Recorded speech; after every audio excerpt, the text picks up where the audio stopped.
leave it to the professionals.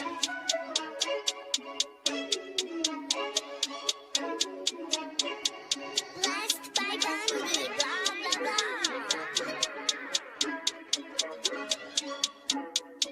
Started off with a bit, now I got coin. I see where y'all going. Been poppin' since Web 1, hella hoes on Web 2. I was living a dream, now I'm on Web 3. And it is what it seems, topping the pyramid schemes, I'm telling you. I'll sell you a percentage on Nebula. Shout out to Vince, yo, set it up. Surfing on the web and I'm shooting at 3. I've been goated when I got my G. I'm an alien boy from a different planet, yeah. So I got my drink, I'm riding in the 1920s Model T Ford. Call her Era Lord. Call me Levi, playing on the keys, boy. And I'm about to put my gloves on. If I said it, then I meant that. Yeah, I like that one, I'm about to get that. Crash that whip for the drumsticks, whiplash. I'm about to get them all. Are you with that? In a white boat, surrounded by blue. I want one, but I got a cop too. I wanna fly high in the sky, arms out wide, trying to soar from a bird's eye view. I'm on fire, Ricky, Bobby, cracking the pavement, Whitney, Bobby. I'm a Saki bomb, Hiroshima, Nagasaki. Bruce Wayne been a dog, and I keep it 101, cause I'm feeling kinda spotty. You sipping on some rock and I'm sipping on octane. The only thing around my neck is the Started off with a blockchain. bit, now I got coin. I see where y'all going. Been poppin' since Web 1, hella hoes on Web 2. I was living a dream, now I'm on Web 3. And it is what it seems, topping the pyramid schemes, I'm telling you. I'll sell you a percentage on Nebula. Shout out to Vince, yo, set it up. NFT, Twitter, blockchain. Seeing with the ghosts and we ballin' like LeBron James. Crypto. We can make a trade, get the memo. Refuse not falling for the FOMO. Listening to Coffee with Captain. You know we worldwide, they loco. I ain't never gonna stop rapping. Orlando, yeah, we working magic. We rocking Ethereum NFTs. I just went and caught me a half base. Man, I got a shout out Started to off with a Body. bit, now I got coin. I see where y'all going. Been poppin' since Web 1, hella hoes on Web 2. I was living a dream, now I'm on Web 3. And it is what it seems, topping the pyramid schemes, I'm telling you. I'll sell you a percentage on Nebula. Shout out to Vince, yo, set it up. Freaking the mood to choose one, but they got knowledge to move, son. I'm shocking in shades with my brother in shoes. Yeah, them blues is coming. Even though it's hard to pick, eeny, mighty, mo, soda on the mix, no biting lips, it's time to go. Index number 1, no thumbs up, you gotta scroll. Looking at the ghost in studio, it's time to go. I had a helmet on by myself until I met a mask that wanted to have a face off. So I had to bring my chainsaw, full tank of gas in the drive with my brakes off. I'm A1, but a different kind of steak sauce. Jim, welcome to Coffee with Captain. Appreciate y'all being here. I'm Cap, no co-host today, but it's going to be a fun Thursday. Appreciate all those in the chat warming things up. We are live on X Audio Spaces, X Video. We're also live over on Abstract. Took a minute to get it working this morning, but we are live. We powered through and figured it out. I don't know what it was, but tried a few times. Third time was a charm, and it took the X Video link. We're also live over on YouTube. GM to all of our YouTubers. Make sure you hit that like and subscribe over there while you're on the YouTube feed. I'll drop that link up top here in a second. The abstract is in the chat. We'll pin it up top as well. And YouTube is now also in the chat for those that prefer the video feed. We do have, I'm not sure if we're going to have it today or tomorrow, but we do have some catch up to do on our Coffee with Captain, one of our favorite segments here on the show. Not only do we have some catch up to do, tomorrow is the last Friday of the month. And so we'll be doing our big Coffee with Captain, the big $250 claw pool for a lucky community member. We often pull those from the YouTube chat, the YouTube comments. So if you want to get ahead of that and increase your odds, maybe make sure you're over there subscribed and participating in the YouTube streets. But again, the abstract link, the YouTube link, the video link for X, and today's space is pinned up top. Appreciate any and all love on those, especially the audio spaces. It does the best warming up this algo and helps with discoverability a ton. Appreciate you all. GM Opportunist, GM Crypto Opener, GM Finder Found, GM Mike Campbell, Dobbins, Hizzy, Mel, who got beat by Beanie McFly in the chat today. Congratulations, Beanie. You are the early bird if you can beat Mel in the comments. GM to Teacher Katie, the abstract legend, and also reposting the space. Greatly appreciated. GM Brickadall, GM Web3 Warhead, Dillo, Natty Wife, Joey, the usual suspects. Looks like a new, actually not a new, but new image for the daily check-in on BZ over there. GM Zombie Rob, Dort. Hope the Welcome Ape Space went good last night, and Thomas. All the legends out there, greatly appreciate you all. And I'm trying to think what sort of nonsense we can get into. Probably not going to hit on, or at least spend too much time on Harambe. Ball sweatingly hot in the UK today. Ball sweatingly hot in the UK today. I read that wrong. Now it makes more sense. Not cold open material mayhem. No, I'm not trying to give. Yeah, sorry, we were 60 seconds late. Usually I have this thing live by 8 a.m. sharp every day. Was screaming a little bit with some of the links, and snuck up on me. Not gonna hit on that cold open, but might have sent a candid DM relaying some feedback and some concerns of others, but not trying to give that thing any love or any more undeserved attention than it's already gotten. But I hear your pain and some of the frustrations, and I have passed along, doing my part on that front, but not trying to fan those flames in any way, shape, or form. I think that's exactly the goal or intent from the other party. If you know, you know. Football is better than the Knicks. I do agree. Talking about that's some cool open material. The June 16th, the Knicks could be hosting Game 6 of the NBA Finals, just hours after France's World Cup opener at MetLife Stadium, New Jersey. Now, yes, I guess things could get crazy. New York Transit tells Front Office Sports that it will. It won't adjust its World Cup plans for the Knicks game. Fans coming to Madison Square Garden will switch to PATH trains in Newark. I was going to say, like, yes, the World Cup game is in quote unquote New York, but if you're not familiar with the New York sports landscape or the sports arenas, stadiums, it's in New Jersey. It's in the Meadowlands is not in New York City like Madison Square Garden is. Yes, there'll be a lot of people in the greater metropolitan area, but it's they're really quite a ways apart from each other. So it'd be more like I don't know. I'm not exactly even sure how MetLife to MSG. It is I'm trying to see the it's like 15-20 minutes with no traffic by Uber or taxi. But I was trying to see the actual distance. Anyways, it doesn't matter. It'll be interesting in New York. This also assumes the Knicks can make it to make it to 6 games. I know they've been running super hot and have ran off, by some standards, the best 10-game stretch ever in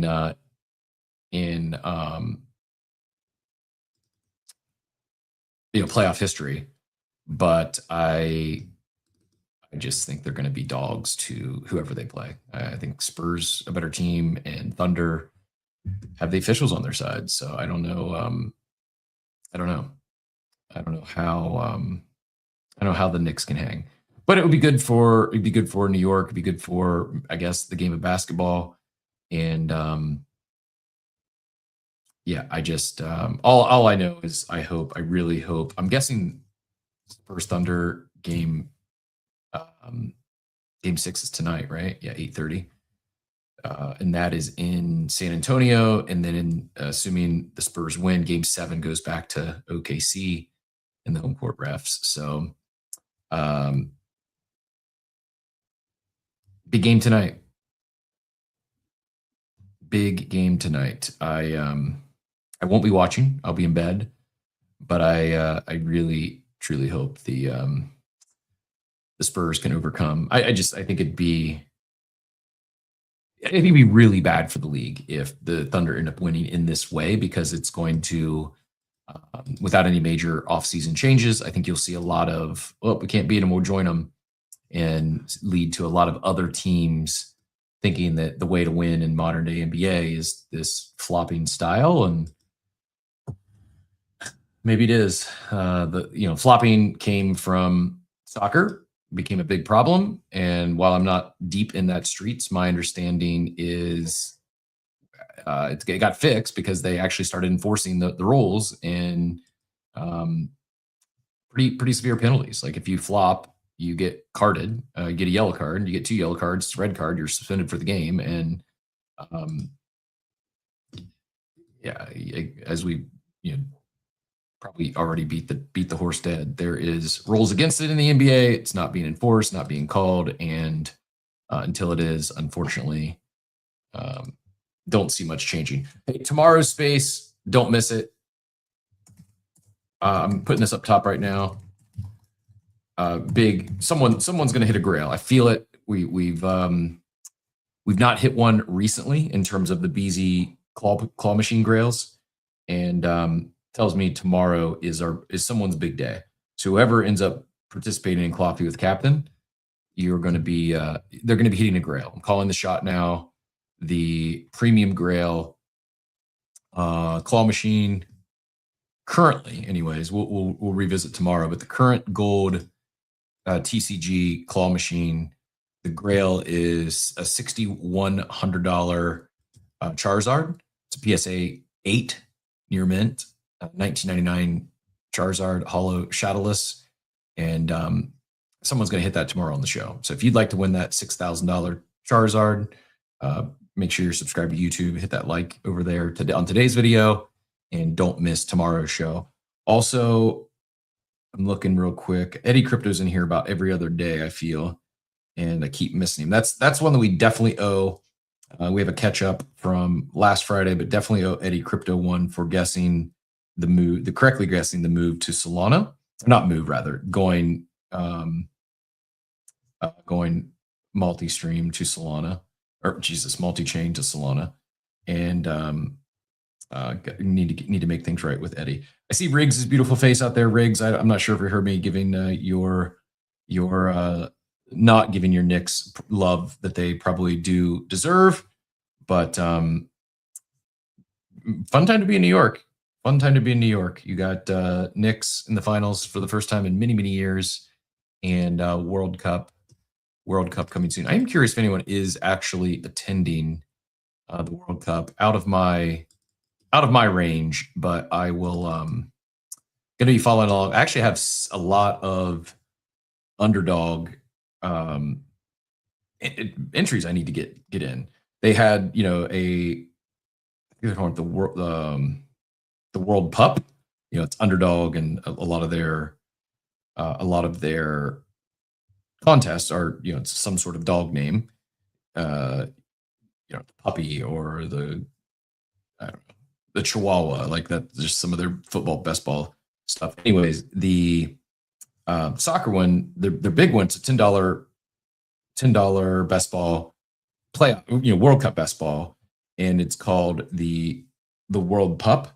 $10 entry, $250,000 in prizes. It's $30,000 to first, $15K to second, $10K to third. So pretty solid payout structure.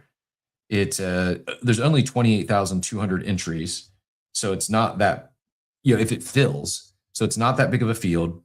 It closes on June 11th, so we've got basically 2 weeks before it closes, and right now it's only 51% full.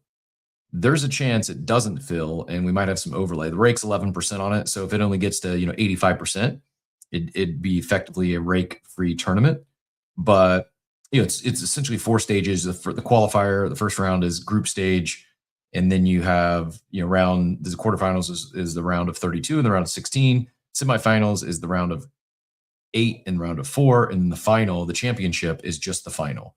And you've got a roster size of 12, 6 bench players, 2 forwards, 1 defender, 1 midfielder, 1 goalie, and then 1 flex position.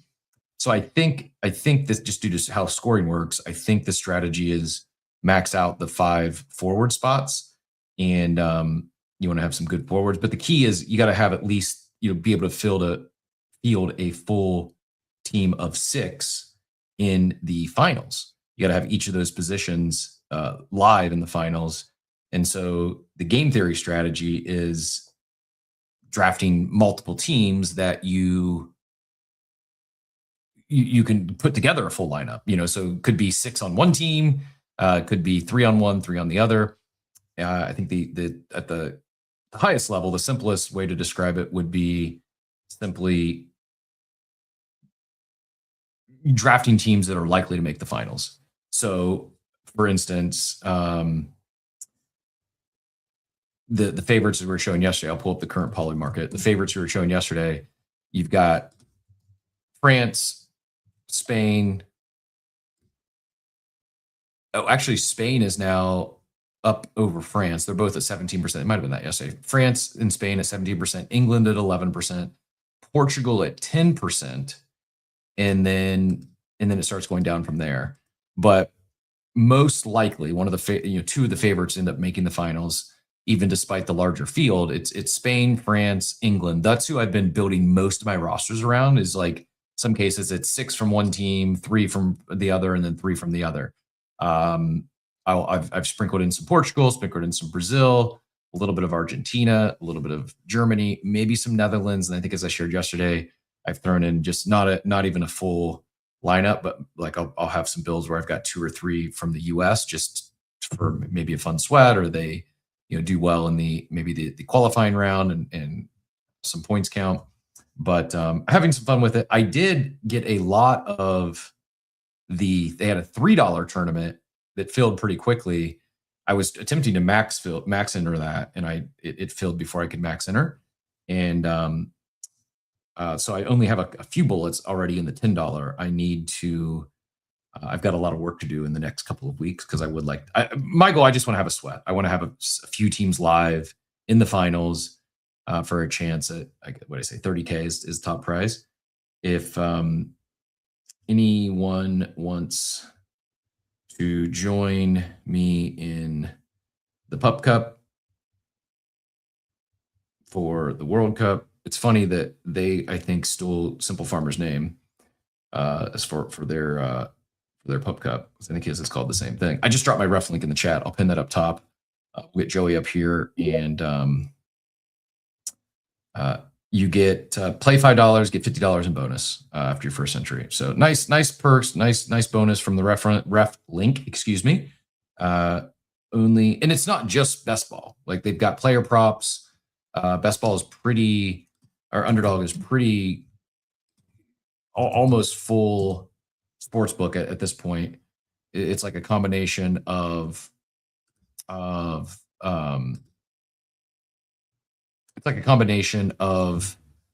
sportsbook, prediction market.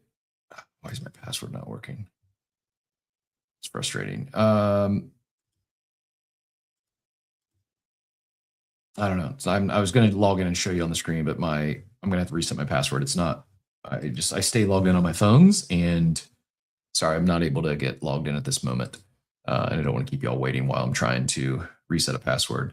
Hans, thank you again for the big generous tip. The guy is over there hitting me with like 500 Pingu on a daily basis, and maybe might single-handedly be leading to the the new XP 6500 in XP I've got the last couple weeks after getting completely nerfed. So greatly appreciate it. Thank you very much. It means a lot. And even though my Pingu bag is now going down, Hans is doing everything he can to keep it at least neutral by continuing to be so generous with those Pingu tips. Greatly appreciated. I did pin tomorrow's show up top. We'll be giving some of that back, not in the form of Pingu, but in the form of a gold claw pull, courtesy of BZ and Mr. Joey Vowles. Speaking of which, Joey, GM, what brought you up this morning?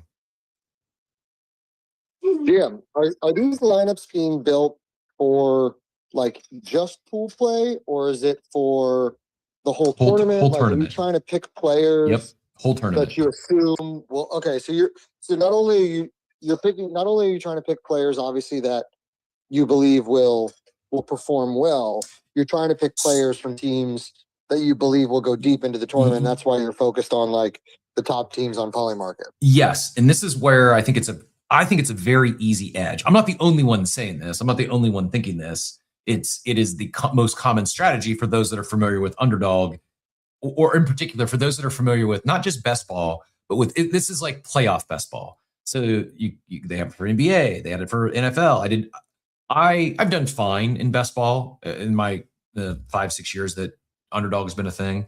Where I do the best though is in the more niche contests like Big Board, which Big Board is you're drafting before the NFL draft even takes place, before a lot of free agency. So all the information isn't available.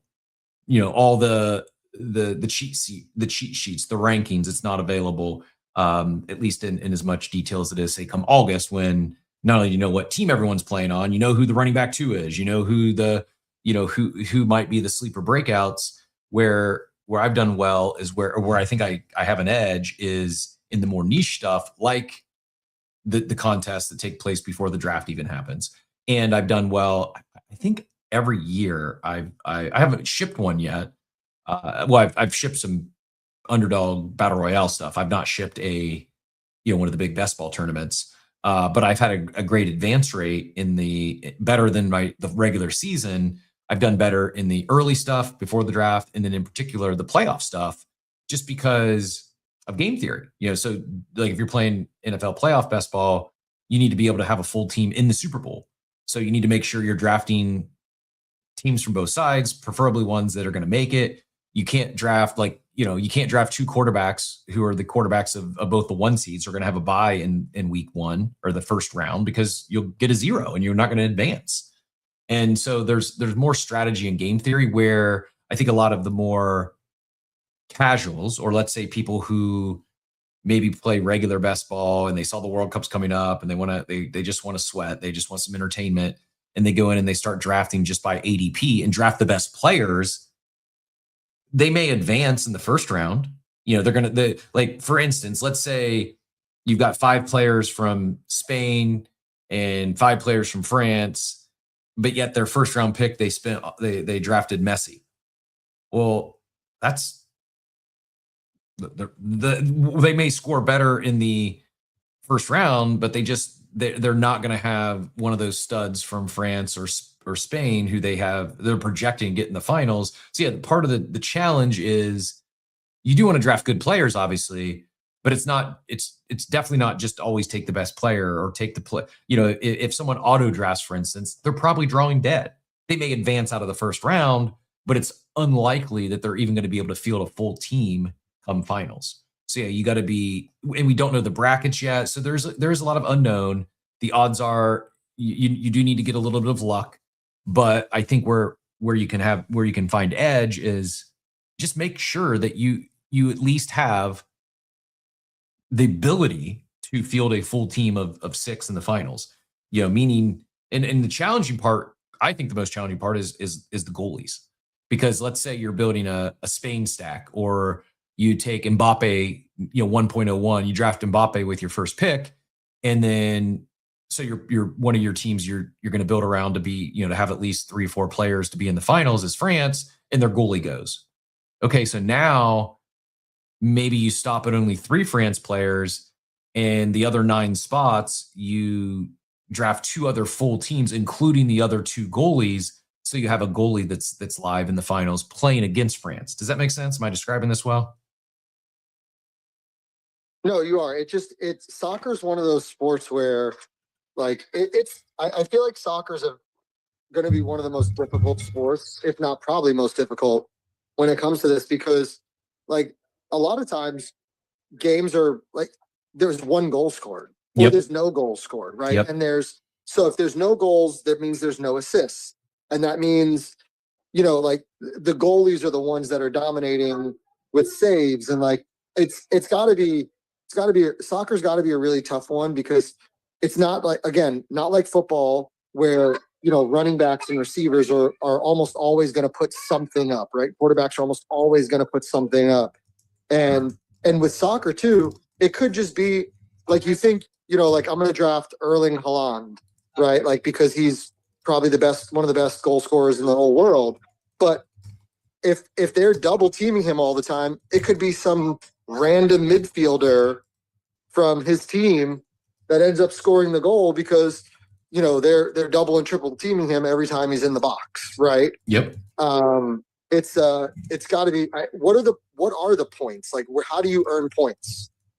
So the points is it strictly like the goals, assists, or are there like other ways to earn points? Yeah, the points, how it works. Again, the starting lineup is you have 12 on your roster, and you've got to start. When I say you start, it'll automatically start the highest scorers at each one of these positions. So you don't have to set your lineup. You just draft a team of 12, but you need to make sure that, again, when you get to the finals, you've got at least the starting lineup is 2 forwards, 1 midfielder, 1 defender, 1 goalie, and then 1 flex player, a non-goalie, right? It could be a forward, a defender, or a midfielder.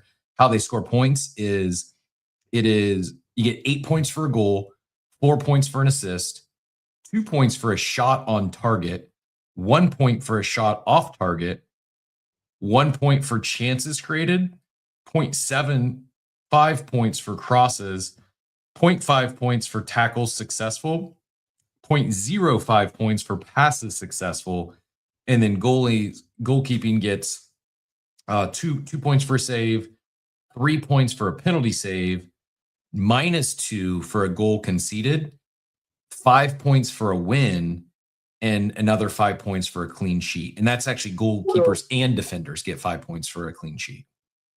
So like a team like Spain that passes the ball, and now granted you said successful passes are only like 0.05 or something like that. But like a team like Spain that their whole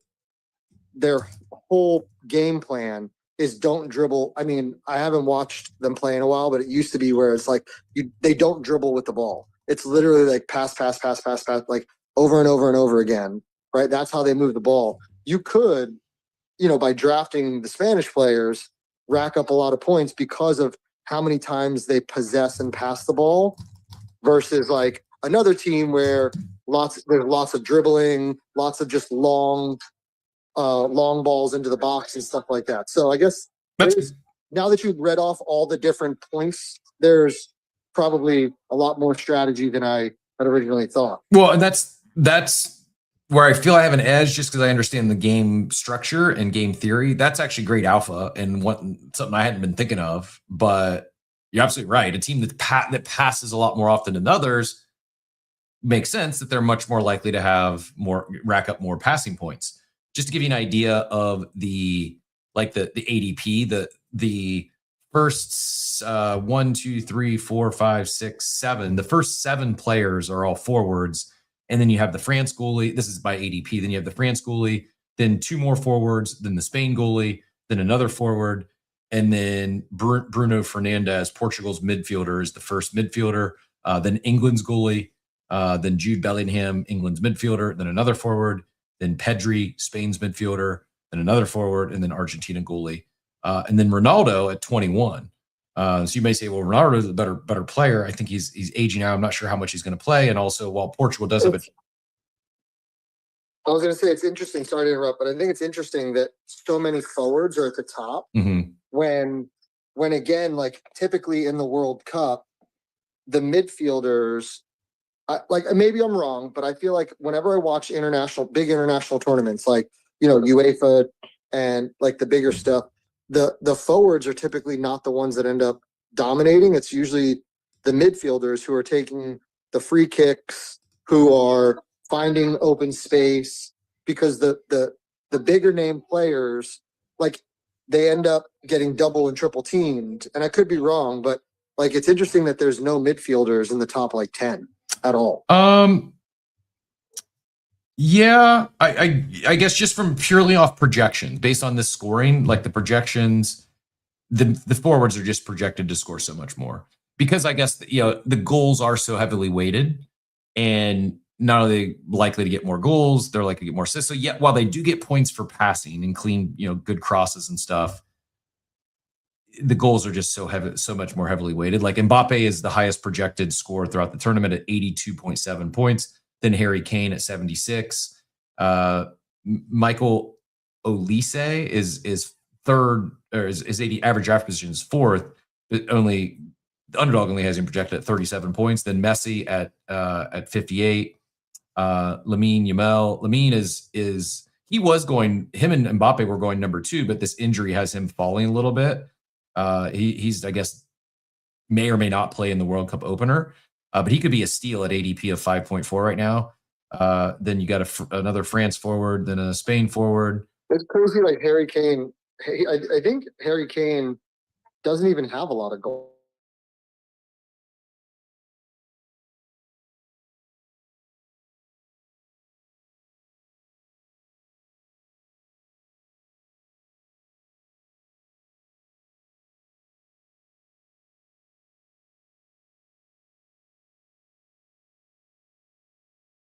So interesting that he still ranks so high when he hasn't historically been like a big goal scorer when it comes to the World Cup. Well, part of it again is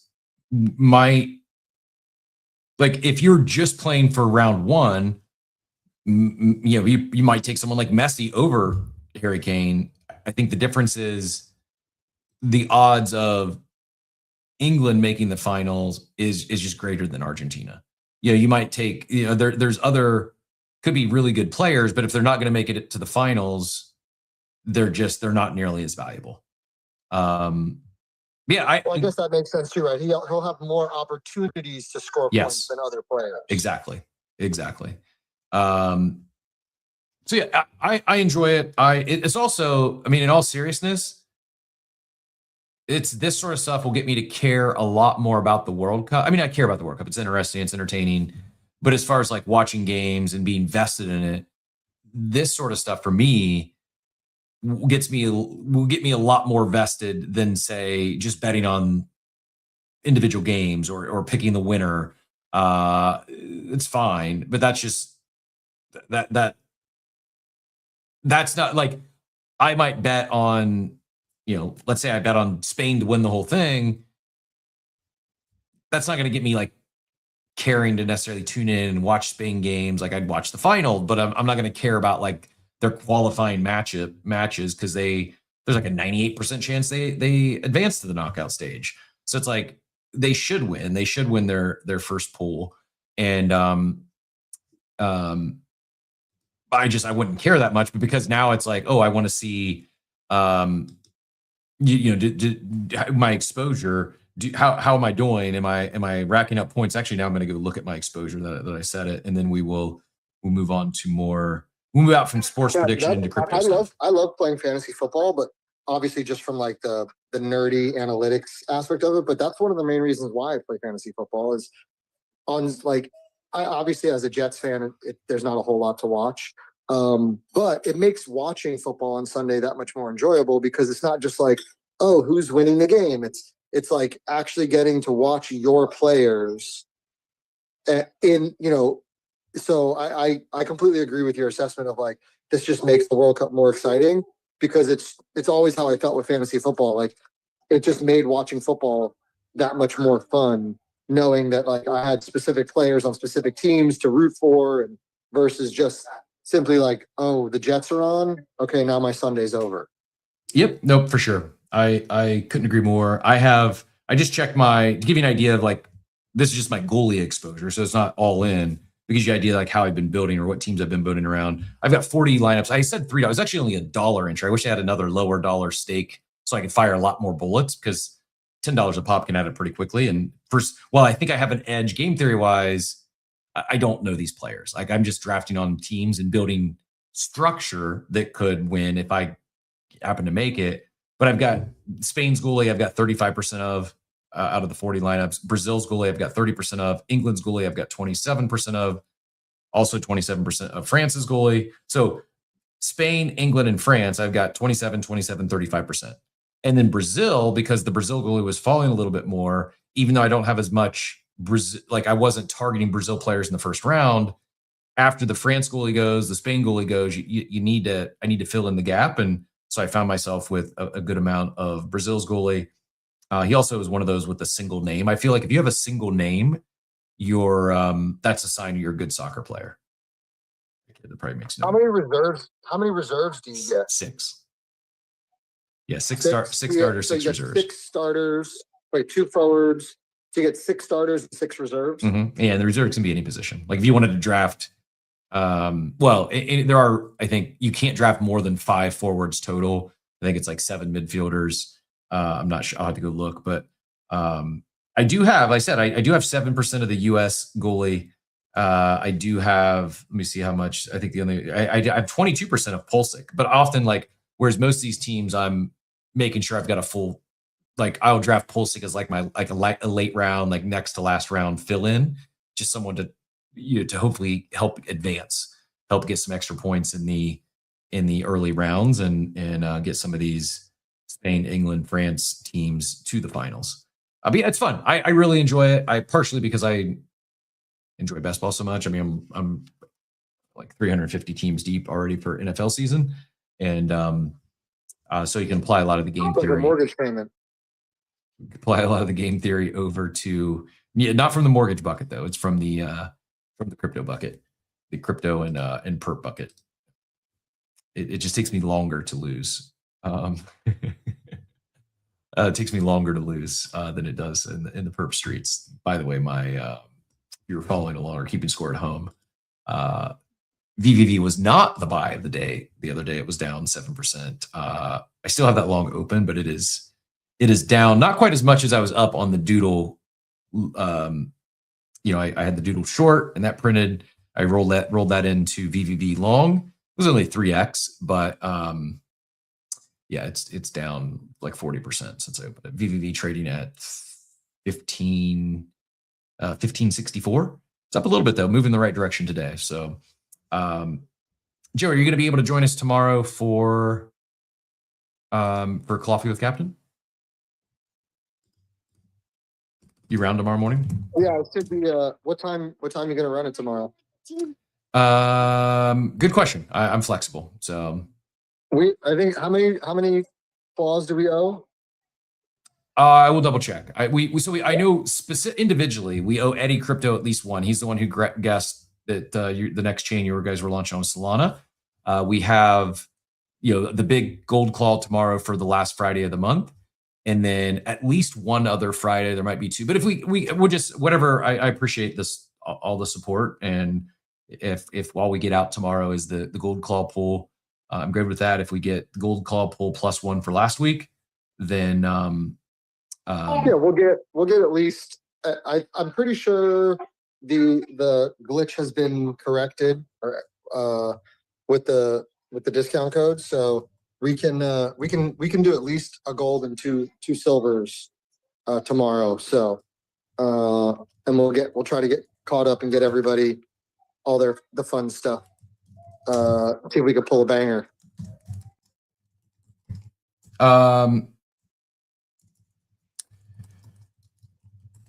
Yes, we are going to pull a banger. I'm calling it. We're pulling that $6,000 Charizard. It was just brought to my attention, not that I should shill another space or a meetup during this show, but they did meet at the clubhouse this week, trying to hit more the global audience and playing with some time. So it looks like they're going live today at 9 a.m. Eastern. Might be a spicy one based on the last 24 hours, but I'm just going to leave it at that. No offense. If anyone, I won't take any offense. If anyone wants to, I appreciate, especially like, Dort and Hizzy, you all are legends. You're here every single day. And please don't think I would hold it against you if there's something else that takes place during the 8 to 10 o'clock time that you are interested in. I know you'll be back tomorrow, and I appreciate you all more than words can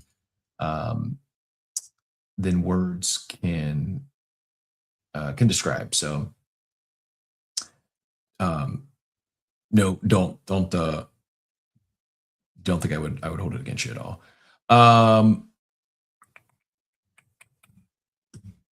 I just went to go look at, I guess related. My jaw dropped a little bit because I went to go look at the market update and I saw ApeCoin down 10% on the day. I mean, it's a red day across the board. That is, or yes, Zane, if you do leave, you're a trader. That's what I should have said. I kid. Fear and Greed down to 31%. red day across the board, and it's not just majors. Alts are getting crushed today. Oof. So I guess my VVV, even if I don't get back to break even, maybe I should close. Maybe I should close the long, because even though it's down on the day, it did bounce this morning. It dipped down to like 14. It dipped below 15. Now it's up to 15.5. Still down 24. Still in 10% on the day. Same as ApeCoin from a percentage standpoint. But yeah, there is nothing. The only thing green, and riddle me this, everything's red.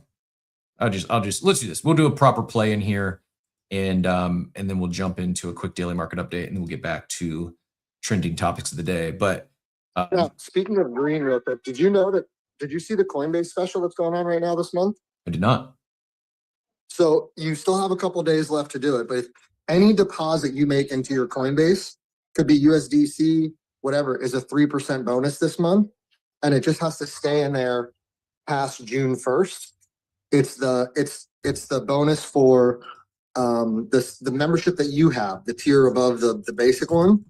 So literally, if you deposit 10 grand into your, hypothetically speaking, right, 10 grand, you get $300 in Bitcoin for free just for keeping it in there, for depositing it this month and keeping it in past June 1st. How much you get again? 3% of whatever you deposit. And you only got to keep it until June 1st? That's it. You just got to keep it in past June 1st. Well, Seems like a kind of a no-brainer. You got to check your monthly benefits, your monthly membership benefits with Coinbase, because they're always running specials like that. And then sometimes the special is deposit this month and your API goes from 3.75 to 4 or something like that. So I think that's like another special this month too, is like staking API with Coinbase. There's a bonus from like 3.75% to 4 or something right now. But right now, if you do any deposit, if you're in the membership tier that you're in, any deposit into Coinbase this month is a 3% bonus in Bitcoin. Nice. Yeah, appreciate you sharing. I will. I mean, why not take advantage of it? It's like, especially you're not talking like year-long lockup. You're depositing and yeah, at this point, talking 3 days. Like, why not move some funds? Yeah, my mom just did like a reverse mortgage or whatever, because she's getting older and she wanted to like pay some stuff off. And I basically convinced her to give me a large chunk of that reverse mortgage money. I was like, why are you going to let it sit in your savings account? Give it to me. We deposit it into my Coinbase. We earned 3% on it. And now we're earning and then we're also earning 3.75% because it's sitting in USDC. Well, yeah, appreciate you sharing. That's very interesting. I was not aware. Ask Invest says, don't forget Haaland on your teams for the World Cup. I only have 7% this far. I just checked, so I need to up those numbers. Goals should be all-time high this time. What do you mean? As far as like total goals scored because more games? Is that what you're alluding to, Brick at all? Massive format change. The chance for an upset is all-time high. Is it though? Like, because what I'm seeing is like the favorites are near locks to make it out of this round, and you know the qualifying stage. And so my brain theoretically says they're probably going to play lesser opponents in the round of 32. You know, like the Spains, the Englands, and Frances, instead of playing a team that maybe was like 16th best in the world, now they're going to be playing a team or that's 32nd in the world. Like they're going to be playing lesser quality opponents. And so I think the chances for them to get knocked out early, I would think are less. So I'm curious your thesis on that, Brick et al.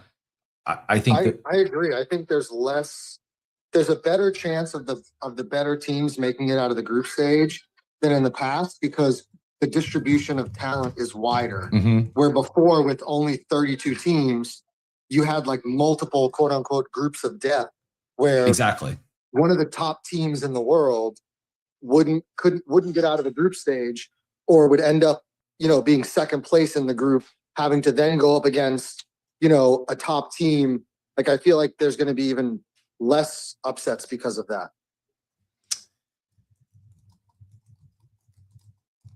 I agree. That's how I'm thinking anyways, is in a smaller, to your point, you had previously, we had these death groups, and it was, you might have two teams that should have made it out, and one of them probably is not. Now it's unlikely that a good team doesn't make it out of the qualifying round. Are those fully, or are the qualifying pools already out? Do we know who's in each pool? Yeah, the groups have been out for a while. This year's quote unquote groups of death are, I guess they are, is Group I, which is France, Senegal, Norway, and Iraq. And Group L, which is England, Croatia, Ghana, and Panama. Those are, I guess, what they're calling the groups of death. But like, historically speaking, like when I read those names off, they don't give off group of death vibes like they have in the past, because I think, again, with the expansion to 48 teams, there's not as much of a concentration of talent like there was before, where all the best teams are just all lumped together. Yep. And I'm right in thinking it's those that advance. So there's 1, 2, 3, 4, 5, 6, 7, 8, 9, 10, 11, 12 groups. So it's the 12 groups, the 12 group winners, and how many? Oh, so they changed it, I think. So I'm pretty sure. Well, so it used to be the group, because it used to be an even number, right? So it used to be that there was 8 groups and 16 teams would advance. So the bracket broke down like evenly. But now with 12 groups, the bracket doesn't actually, like, if you did the top 2 in every group, you have 24, and 24 doesn't make for an even bracket. So I think they changed. Let me look it up real quick for you. I was doing the same thing. Yeah. So it expanded, to your point, from 32 to 48 teams, with each region getting more qualifying spots. Each continent region runs so 12 groups of 4. The top 2 teams in each group advance, plus the 8 best third place teams advance to the round of 32.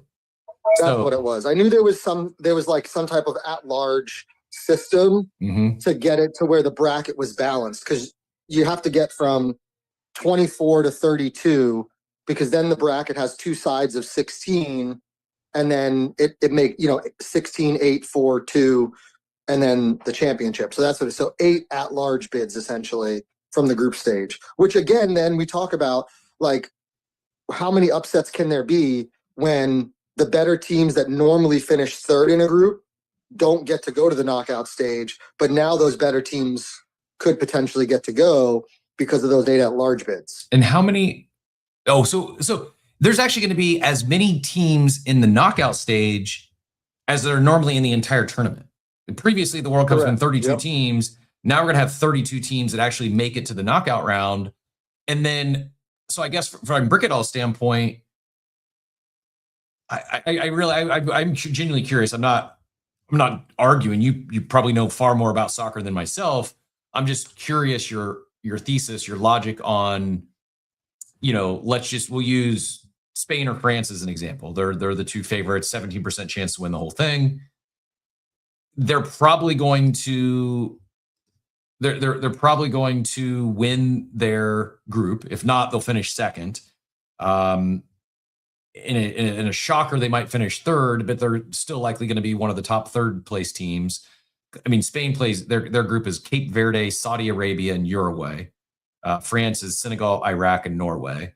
So they probably, in the most likely outcome, is they win their pool, and they're like a 1 and 2 seed in the group stage. So they're going to be playing the 32nd and the 31st worst team. Worst. It doesn't teams. work like that. No, unless they changed it, the teams don't get ranked 1 through 32. In the past, you played the group in the past, it's a specific matchup. So like Group A winner plays Group B runner up. Okay. And again, unless they changed it. Okay, so then there is, it is not reseeded. You're right. So there is a chance then that it would just take more. The bracket is mostly pre-assigned by group finish. To your point, for example, second in Group A play second in Group B. Winner of Group A would play the third best team in the knockout stage. I guess technically, but there's a chance everywhere, right? Like it's the knockout stage. So could a favorite get knocked out in the knockout stage? Of course, because it's one game. Well, and it takes one mistake. Yes, but yes, and this would be it. How it would happen is probably not a first place team. Someone who wins their group, they're most likely to get a favorable slot in the round of 32. But what very well could happen is there's an upset or even a draw in the group stage, and Spain, France, and England, they end up finishing second, and then they're likely to play another runner-up or a group winner. And so that's where the upset could come, is probably a team that has a mishap. They finish second in their group instead of winning it, and then they could find themselves in a much tougher matchup in the round of 32. Yeah, again, it's called the knockout stage for a reason, right? Like it takes one bad tackle and a guy gets red carded. Now you're playing a man down. It takes one missed. Your defenders are trying to play an offsides, and one guy miscommunicates and they get behind you, right? Like, so could there be an upset? 100%. Like, it's definitely possible. We've seen it, but I think with the expansion, to your point of the fact now that the knockout stage is the same amount of teams that used to only qualify for the World Cup, it makes it highly unlikely that the better teams aren't going to at least make the knockout stage. And then from there, probably have like a favorable matchup. And not to speak for Brickadall or to make up his thesis. You're welcome to join us, by the way. No obligation, but because of the expansion, there's also an extra round. Like, so that I guess theoretically, because soccer is typically so low scoring, and one mistake could be the difference. Previously, the group stage, odds are the best teams make it through the group stage. And then in a knockouts, it's win or go home. Anything could happen, one off game, and they could get eliminated. There's an extra round. They're starting with 32 teams and then 16. So the chances of getting knocked out before the finals is greater because one loss and they're gone. And once they reach that knockout stage. So yeah, that I guess does hold some, now it's making more sense to me how there could be the thoughts on they're more likely to be an upset than prior years is there's twice as many games in the knockout stage than prior years. So that checks out. I still think it's likely that one of these favorites ends up being the finalists, but let me ask you this, Brickadall, who are or anyone in the chat for that matter, if I'm going to be building some lineups around some contrarian lineups around the non-favorites, if it's not Spain, France, England, and maybe it's just maybe the new strategy will be one of those teams, get 3 or 4 players from Spain, and then again, you got to make sure you hit on all the positions, but then 3 players from, I don't know, Netherlands and Colombia and Switzerland. Like who are I know Simple Farmer said Croatia was a long shot. Who else are some non-favorites who are the most likely upsetters? Who are the most likely to upset one of the favorites, make it through the group stage and then upset one of the favorites in the round of 32? Who has, and then the second follow-up question is, what's the easiest group? Like, who is, like, I don't know, USA's group looks pretty relatively easy. Paraguay, Australia, and is that Turkey? Just the group. I think Group A is widely recognized as the easiest group. It's Mexico, South Africa, South Korea, and Czechia. Mm-hmm.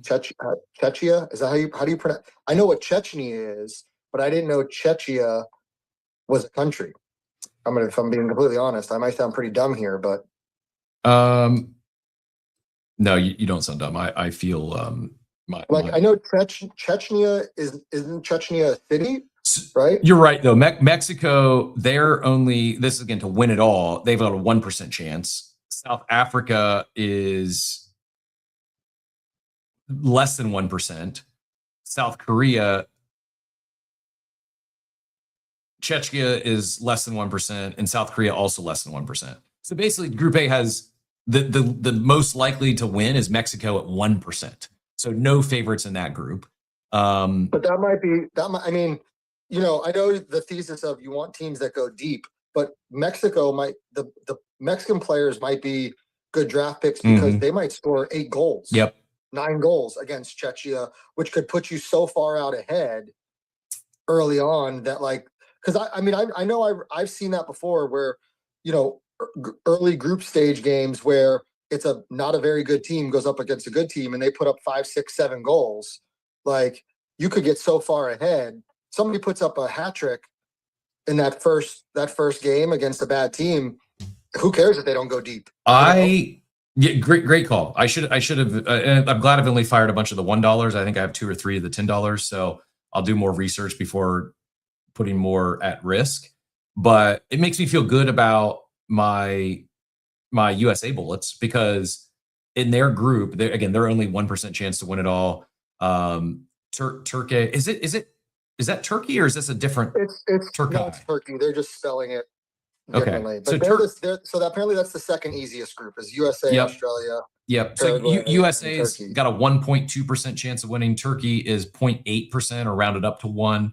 And then both the others in their group are less than 1%. So I think that is worth doing some, you know, how bad are the groups? And you bring up a good point. Even if a team is not likely to win it all, if they're playing in a really weak group and they can run up, you know, now scoring is not cumulative. Scoring resets every round. So if they score 8 goals in a game, are you probably going to, you know, is that team that you built likely to advance out of round 1? Yeah, but then you're starting at 0 in the knockout stage. So it's not. So it's not cumulative. Correct. You have to make it out of each. So you have to make it out of the group stage. Then your team's got to make it out of the round of 32. Yep. And then make it out of the round of 16. Okay, so I was thinking, and that's my mistake for not asking. I was thinking it was a cumulative thing, like the team that scores the most points over the course of the World Cup. Nope. But you actually have to qualify. You have to make it out of each round. Yep. Hence why it's so important. Hence why you have to have in the finals. Like you could have a great team that makes it to the final, scores a ton of points, but if you don't have a goalie that made it, you're probably not going to win the chance. Because there is 28,000 entries. The odds of every team in the finals isn't going to have a full squad or the ability to have 6 starters and hit their scoring. But there's going to be most likely the winner, whoever takes it down. And these things are, even though it's a good payout structure, they're heavily weighted. They're heavily top weighted that you don't really want to just min cash. At least me anyways, I'm building to win. And to do so, you really need to make sure that you've got a structure that is, you know, is even capable of getting, you know, if you just drafted 12 players all from different teams, you're drawing dead. Like at most, in that example, at most, you would have 2 players in the finals. You might advance, you might score a ton in round 1, but you have 0 chance to win because 2 players is not 2 of 6 is not going to get it done. Zane says Pakistan is winning. And why we're having this conversation, it's sports betting. This is, you know, people like Zane think they're bearish crypto. And instead of hard pivoting into AI or solely prediction markets, we're taking a much more, a different approach. We're going to talk a little bit about prediction markets, which is, you know, showing the poly markets, or I guess I'm not showing the screen anymore. Now I'm flipped back to the poly market screen. We're talking prediction markets and best ball and helping people make money in a bear market. That is why we're talking about this. How can you make money, find edge where you can find edge? And right now, I truly, genuinely believe, especially if you know anything about soccer, you absolutely you should be plus EV in this underdog best ball World Cup contest. especially if you know about soccer and you apply a little bit of game theory. Some of the stuff is that you have a competing, you're building it the proper way as far as structure goes. You still got to run pure, you still got to get a little bit lucky, but you're a favorite over someone who's just going and drafting by ADP. So that we found edge and we're sharing it. That's why.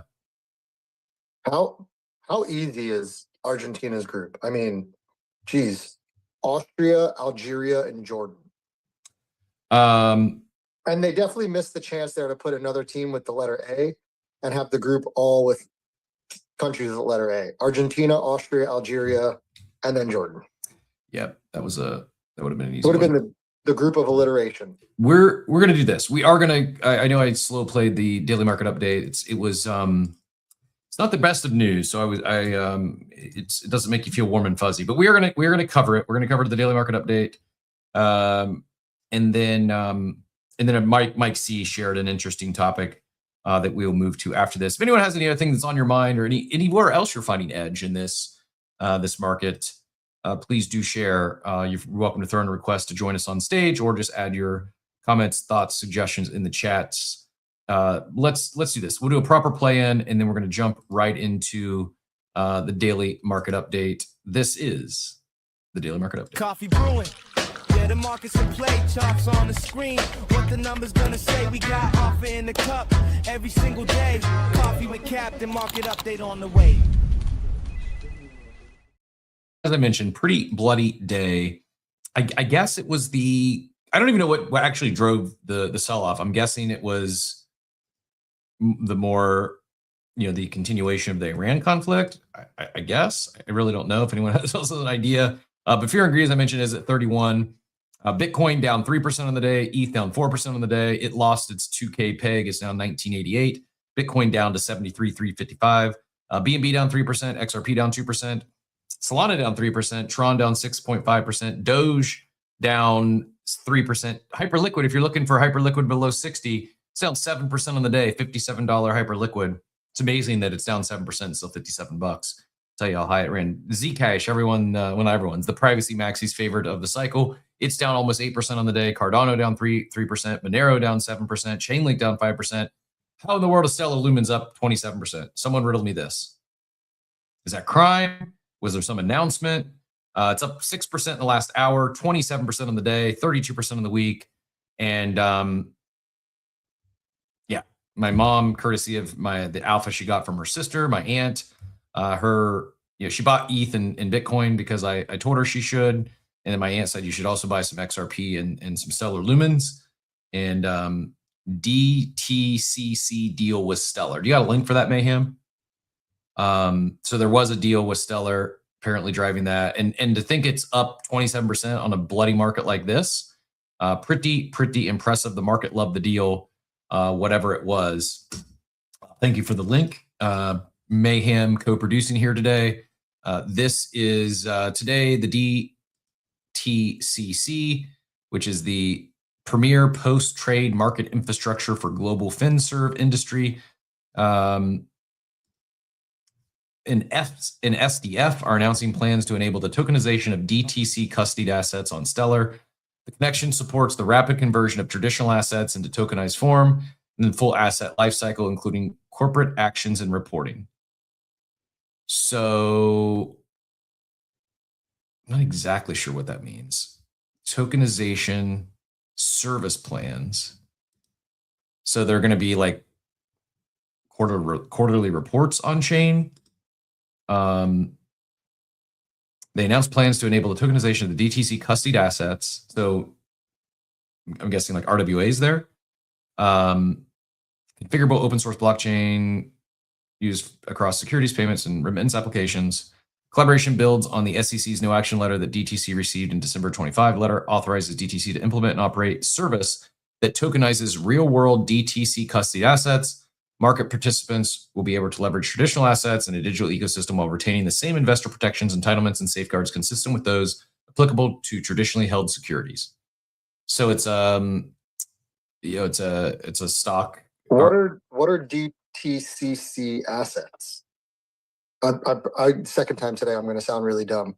No, I had the same question a few seconds ago. It's tokenized stocks, basically.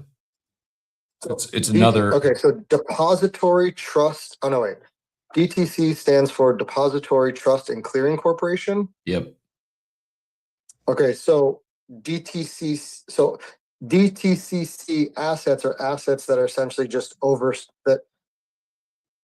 okay, so these are assets that the DTCC oversees, which are centralized securities. Yeah, they it was created in 73. Was created to reduce costs and provide clearing and settlement efficiencies by immobilizing securities and making book entry changes to ownership of securities. DTC brings efficiency to this is what I was looking for is a dollar amount. It brings efficiency to the securities industry by retaining custody of more than 1.4 million active securities valued at $87 trillion. So that $87 trillion of securities now can be traded on chain on Stellar, including securities issued in the US and more than 131 countries and territories. Maybe that's what I was looking at. Okay, so because this isn't new, like we have tokenized stocks, what makes this so different? Why would this move Stellar so much is because it's not just US stocks. Did anybody else lose him, or is it just my service? I'm looking good on my end, but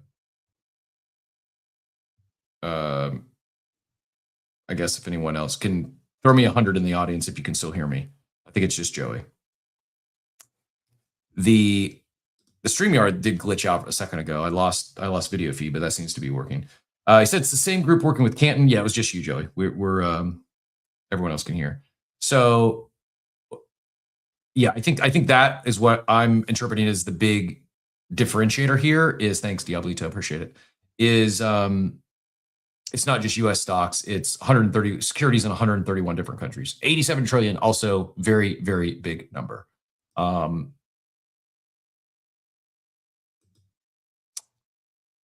Bullish on chain, maybe not great for ETH and anywhere else we thought tokenized securities are going. All the tokenized RWAs are coming on chain. It's never thinking it's going to be just one chain, but seems like a pretty big deal for Stellar. Funky's going to come up and help educate me a little bit. We will get to the NFT side of the daily market update, but I want to stick on this subject since we got Funky on stage. Funky, what am I missing? What can you tell us about Stellar or DTCC and why this is such a big deal? GM, sir. GM, guys. Yeah, so I'm out for my walk. That's why I couldn't get on my phone quick. Basically, I think you're spot on with DTCC. It's the biggest sort of clearinghouse for equities where, you know, if you make a trade, for instance, in a traditional brokerage account, that trade still has to settle because the equities are changing hands between the parties, right? Mm-hmm. And so this is primarily what DTCC does. But I think why Stellar is an interesting choice, because I knew DTCC made a lot of, you know, headlines with being a super validator on Canton Network, which we run as a node as a service operator at Global Stake.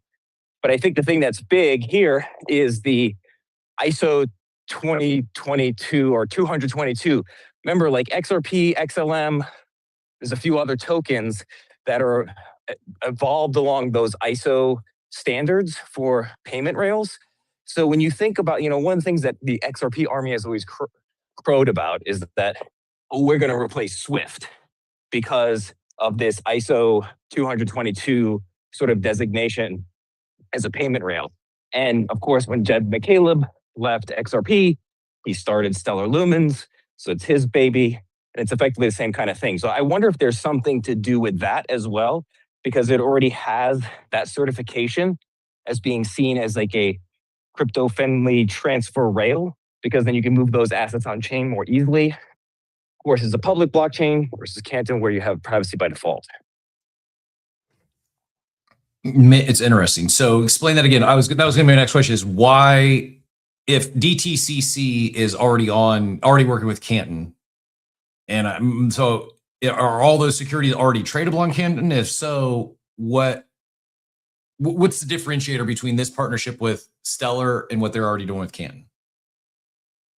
So what I would think is that because that ISO 222 standard is sort of like that universal financial standard for movement, of assets if you weren't too worried about public stuff, right? Like if you're not doing block trades and you're not trying to front run anybody and you're just literally moving assets from one party to another on a trade that's already been executed, what's the harm in doing it on a chain like Stellar? Versus Canton, if you're actually trying to route big trades and you want to keep that private, right? This is why you had CZ during the Astar days saying like, oh, we need to have dark pools.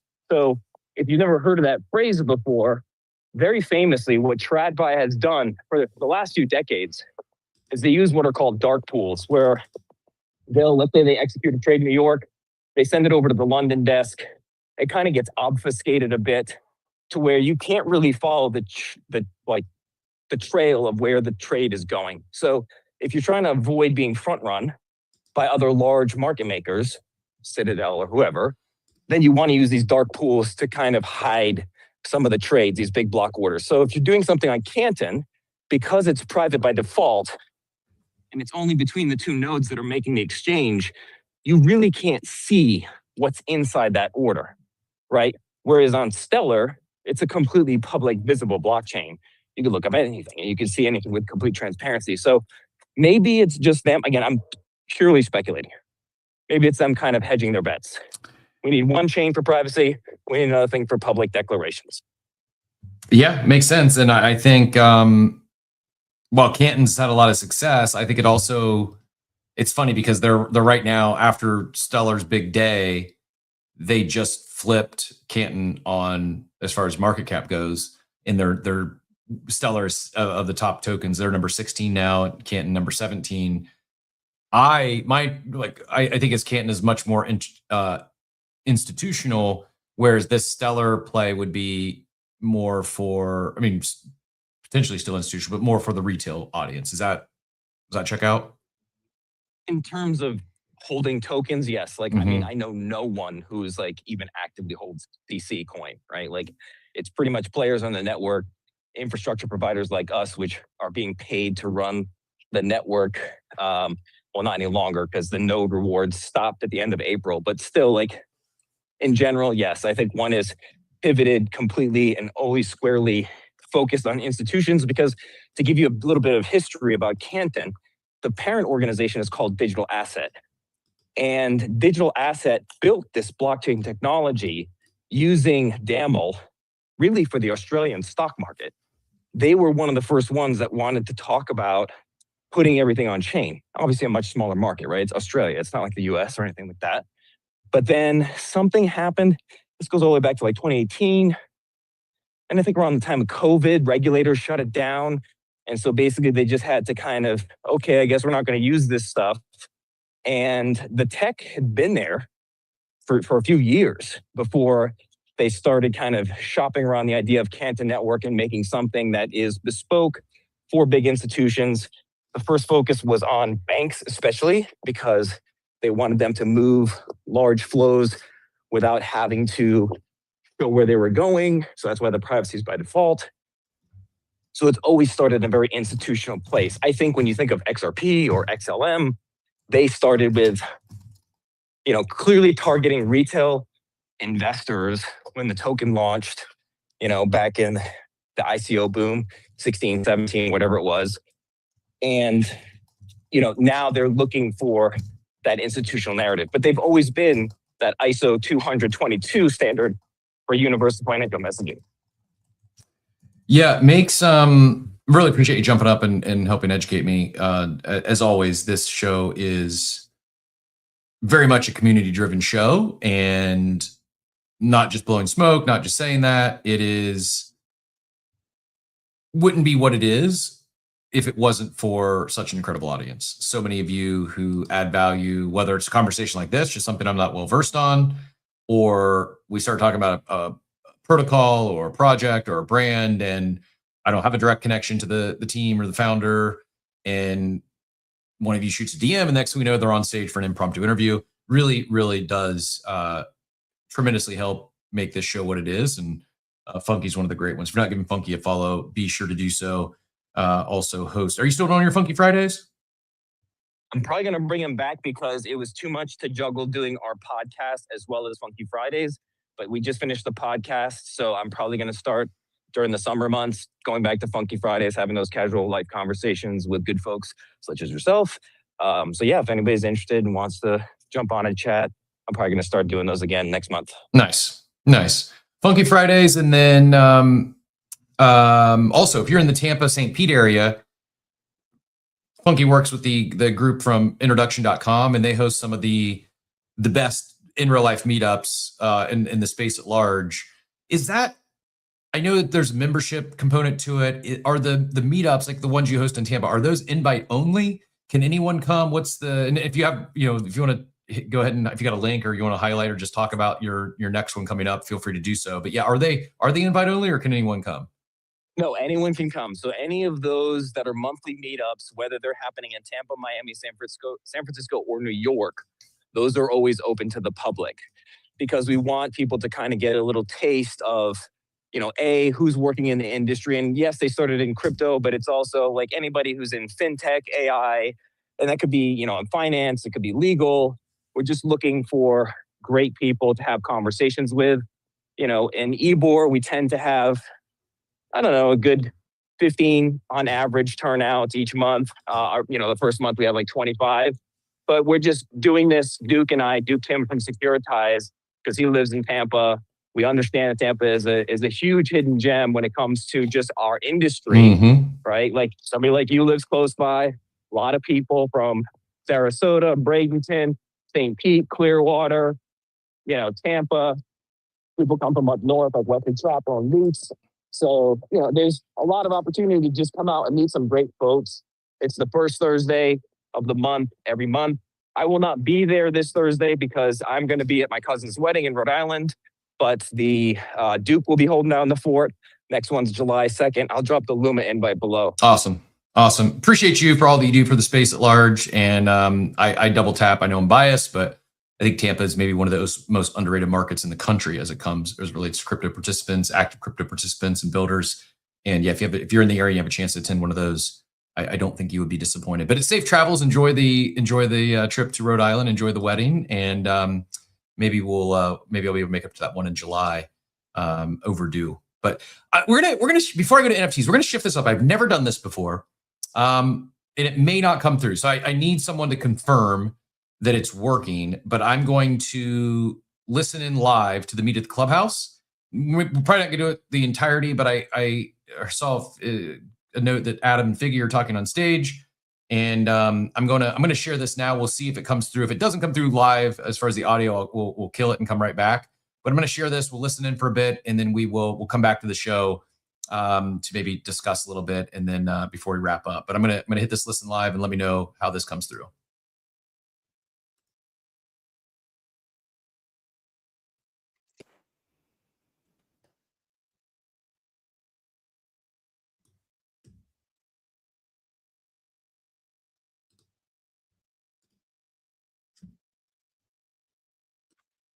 Is a peacemaker. He's a really interesting guy in the space. I think probably the most interesting, because he doesn't need anything from anybody. Like, he doesn't need money. He like only ever wants peace among all people.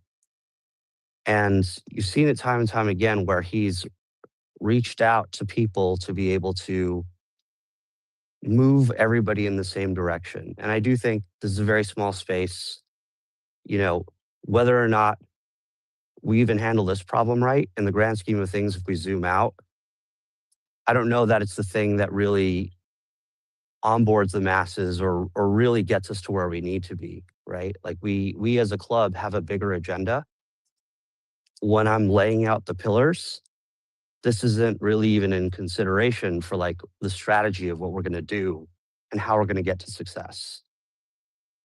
But it's really important in any organization to be able to handle the things that are unexpected in a way that reflects who you think the organization or how you think the organization should act at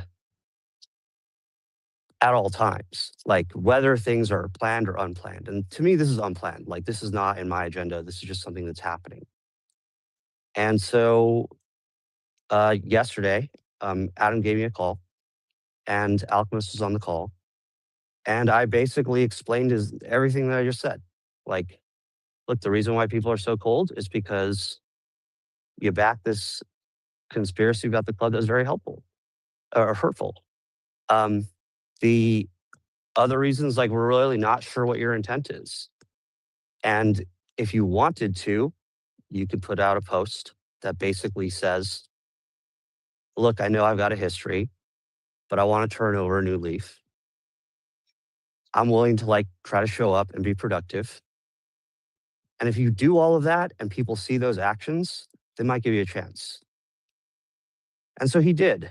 And I backed the tweet because, again, we've got other agenda items that we need to get to. And all of this was in the hopes of basically doing the right thing, getting things peaceful.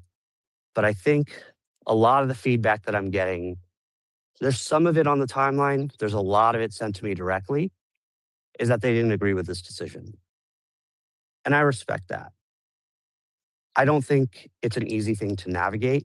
I think sometimes organizations do things. I think leaders have to do things that can be unpopular. And I think this is one of those things. So I just wanted to get it out there because I also think there's comparisons being made where I'm giving time or other members are giving time, Adam's giving time to people who make noise versus the builders. I don't think that's the best comparison to make. I think if you're a builder, you know that I'll come on your podcast. I'll come on, a couple of weeks ago, I was on 14 different shows. Even just before the call with Alchemist, I was on a Corky show and I was sharing our agenda for Bored Ape. So I think it's a mistake to conflate I think it's a mistake to conflate taking a 15-minute call with somebody with a lack of support for anyone else that's building. The two aren't mutually exclusive. They can be held at the same time. But I wanted to table set that because I feel like we should really get it out there and just get through this because there are a lot of other things, even today, that we need to launch and move forward on. So if there's anybody that has questions about that, I think now is the time.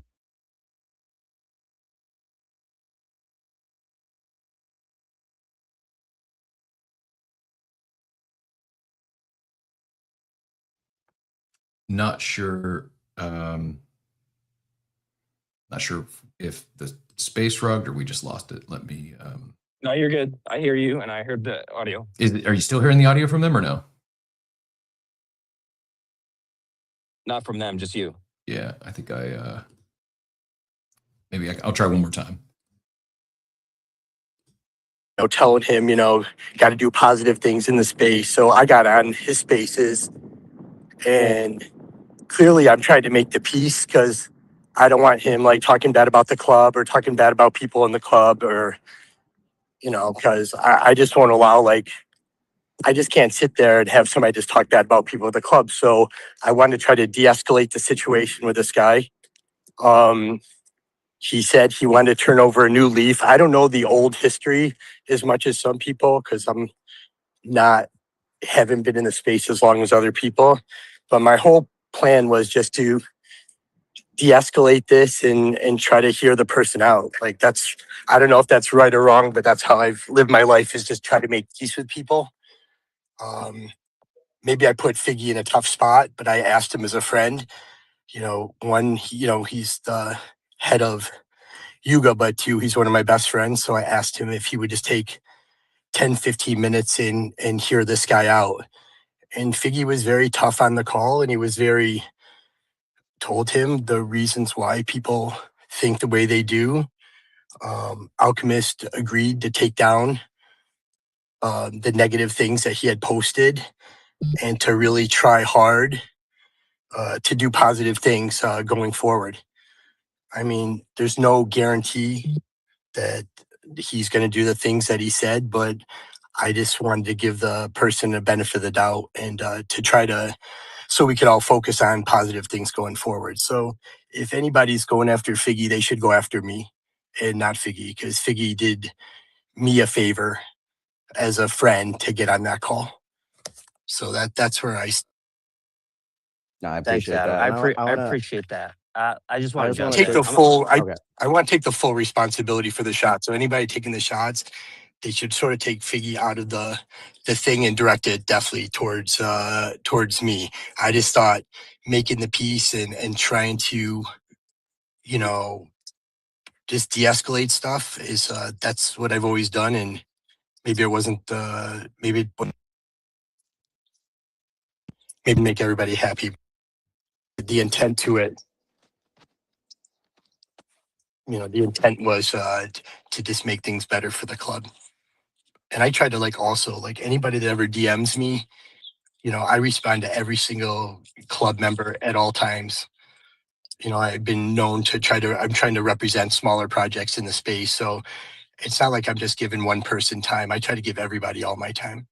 So that's basically where I'm at on everything. But I apologize.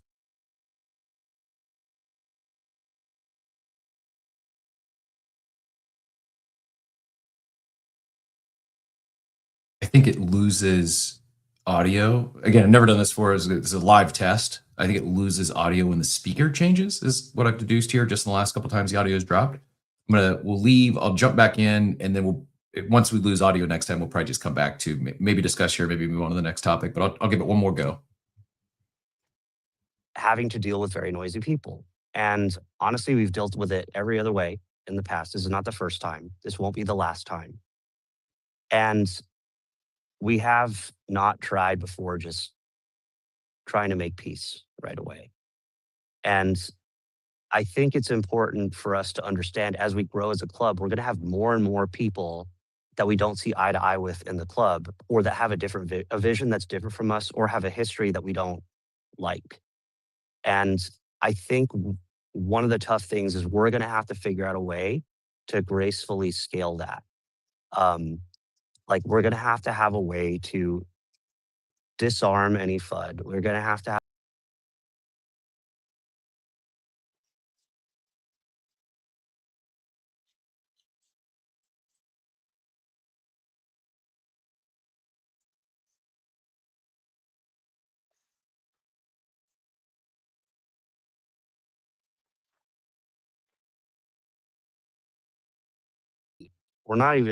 there's not even any money involved in this. It's just that we are giving this the time of day, and that we have to talk about as a meeting at the clubhouse is that in itself is a loss. And I don't know that we should think about it that way. I think we in the past been a club that has dealt with it in different ways. We've buried our head in the sand. We've tried to ignore things.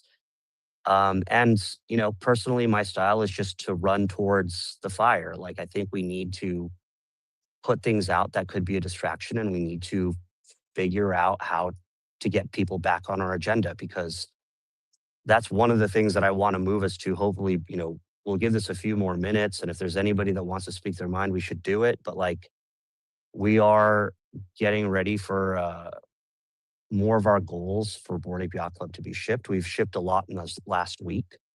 And I don't want all of that to get lost in the noise of this. So hopefully we do this, and then we as a club can just air it out and get ready to move on, because I think there are really big things ahead of us.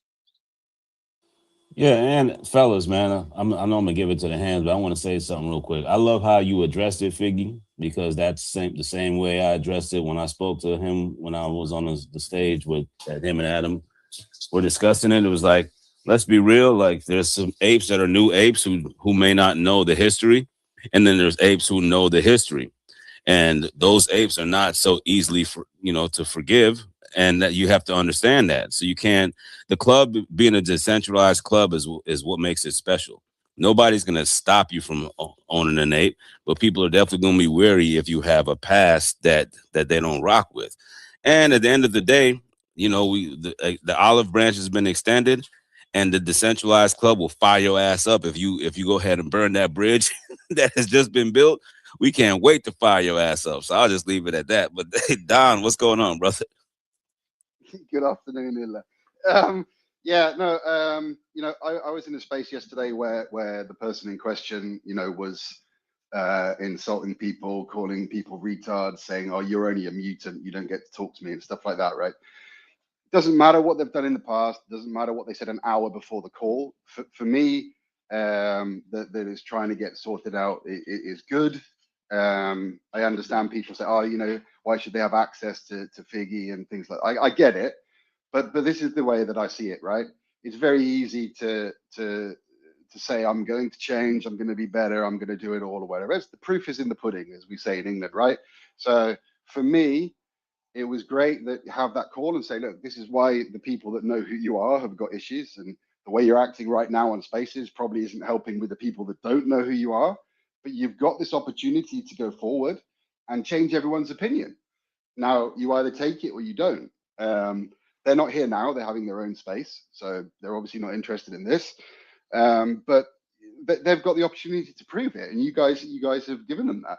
And I think that's the only fair thing to do. So if they continue to be how they've always been, then so be it. But if there is a genuine change and they go forward and do it, then everybody will see that, whether they know the person or not. So I think it's a totally fair situation. I think you've handled it well, and I think that the truth will out. And I think it's just sit back and let people show what the colours are. I think that's really cool. The only thing I wanted to say that's not to do with this is, before we go around, because I know I need to jump down and let other people speak, is the European time is great. I think it shows in the numbers. The only thing I would say is that this is the same time as Captain's show. So maybe a little bit later in the afternoon when you try that time, see how that goes, because it's conflicting with his space that he has every day. But for me, this not being at midnight is obviously fantastic. I can sit here, it's the afternoon in Sweden, I can do my work on the computer and have a call, even come up and speak. So yeah, for the Europeans, it's great. And I think there's been a frustration for the Europeans. I have to pay like $100 to get my cap here and stuff like that. But you can feel a little bit on the outside. But this shift of when figures come in, of people writing things on the timeline, like, wouldn't it be cool if we have this? Figgy goes, "Oh, we're shipping that next week." Wouldn't it be good if we did this? We're going to do that. I've noticed that the Europeans, when I met them in Ibiza, were feeling a little bit on the outside, or they have to pay more for the merch, or they don't get to meet up as much. All of these things that have been out there in the cosmos are being picked up, and they're being picked up really quickly, and they're being dealt with really quickly. Can't fix everything, and you can't make everything perfect, but the difference in what's been happening the last few weeks to the few months before that is huge, and I think that's created a really positive energy around the club. The talk of it being global, especially the Europeans that sort of in my network, my time zone, has been really positive. So I look forward to sort of that continuing. And yeah, thanks for letting me have a babble, Illa. I only let you do that because you said Ibiza. You know what I'm saying? I had to let you up here just so you can say that. Let's go to Tropical and Art. Hey, what's good, y'all? Appreciate y'all for having me up. Thank you so much. I just wanted to give us a few words as well. I kind of had a reaction to the recent post as well, and what was going on. And I just wanted to say that Figgy did reach out to me. We did speak in a DM, and I was feeling a certain way about it, but I think the points he made and he clarifying it, made a lot of sense. And I don't want to hang on to any negativity from this at all. It's I think for me the important part is just seeing builders, just being respected and having their moments, having their time. And I think at the end of this, it's like the thing I'm learning from it is just like, look, at the end of the day, we build the culture that we want to see and want to be a part of. So, we can react, but at the end of the day, if you want to see the space move in a certain way, we have to be the creators, the builders, the doers, that make the place we want, to be like. So, respect to Figgy for handling it, respect to Adam as well for jumping on that and, getting it going. So like Figgy said earlier, there's been a kind of a history in this space, right? For these sort of actors to kind of come in and ruffle some feathers. And just like Illa said, it's like, yeah, people come in and, they do their thing for engagement and for attention and stuff. And there's kind of, it's no easy way around it. It just kind of happens in this way. But, I think what Figgy said of just running into the fire and just handling it, I think was smart in the end. I think we the more we ignore it, it kind of just festers and it grows. So there's not much we can do about it except just take it head on. It's a brave move, and I do appreciate it. But I think in the end, what I'm learning from this is just to like, look, again, we create the culture that we want to see here. So it's up to us. So one bad thing might pull up, on us. All right, whatever, we got to deal with it. We might say some few words, get a little, ruffled up about it, but we got to move on and create the space, the scene, the culture that we want to have. Respect to Figgy, I did have him on the Render Pool show before I even knew he was CEO. I think he was like secretly CEO at the time, and so he came onto the show. Quickly, I asked him, and he came on, and that was, a lot of love. That was awesome. So, I definitely want to, show him respect for that. He is reaching out. He is trying to make amends and make sure everybody's good. And I definitely see that. So, again, yeah, we create the space, the culture, the scene we want to be a part of. So let's do that. Stay focused, keep grinding. We are the Bored Ape Yacht Club. We make it happen. So keep it real, everybody. Appreciate it, brother. Appreciate it. Let's go to Art, then G Phantom. I'm gonna cycle the stage. We got a ton of requests for people that want to come up. I want to make sure that people get to get to get their opinions out. This ain't gonna be no drama space. So if we invite you up here, let's keep it. Let's keep the maturity. Act your age, basically.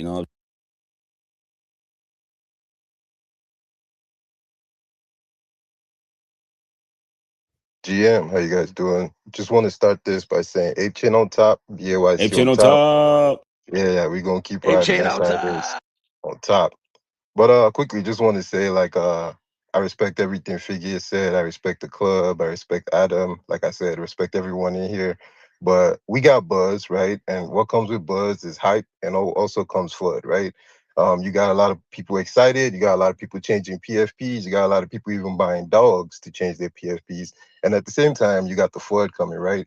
I feel like for a company like the Bored Apes, the only fraud that needs to be addressed is fraud with proof, right? Like fraud that's going to affect us, like in court or something like that. I mean, you're a big company, stuff like that is always going to come down the line. So, I mean, for the future, I think that fraud that needs to be addressed is fraud that has proof of like the apes being bad or the apes being down or something like that. That's my point about it. So at the end of the day, still an ape, right? Everyone's still here, everyone's still balling, everyone's still doing what they have to do. But like for me, the only fraud that needs to be addressed is fraud proof. Apart from that, yeah, still good. Love to take proof of FUD. You know what I'm saying? Proof of FUD. I like that. Something we should maybe proof of FUD protocol. We're gonna work on that. Let's go to G Phantom. Yeah, and I'm gonna start cycling the stage so we can let some of the people up that's been requesting. Phantom, what's up? Thanks for having me. Thanks for having me, guys. Glad to see everybody here. Adam, Fig, I appreciate everything that you guys were doing over this situation with Alchemist. I understand that you guys are trying, and much props to you guys for that.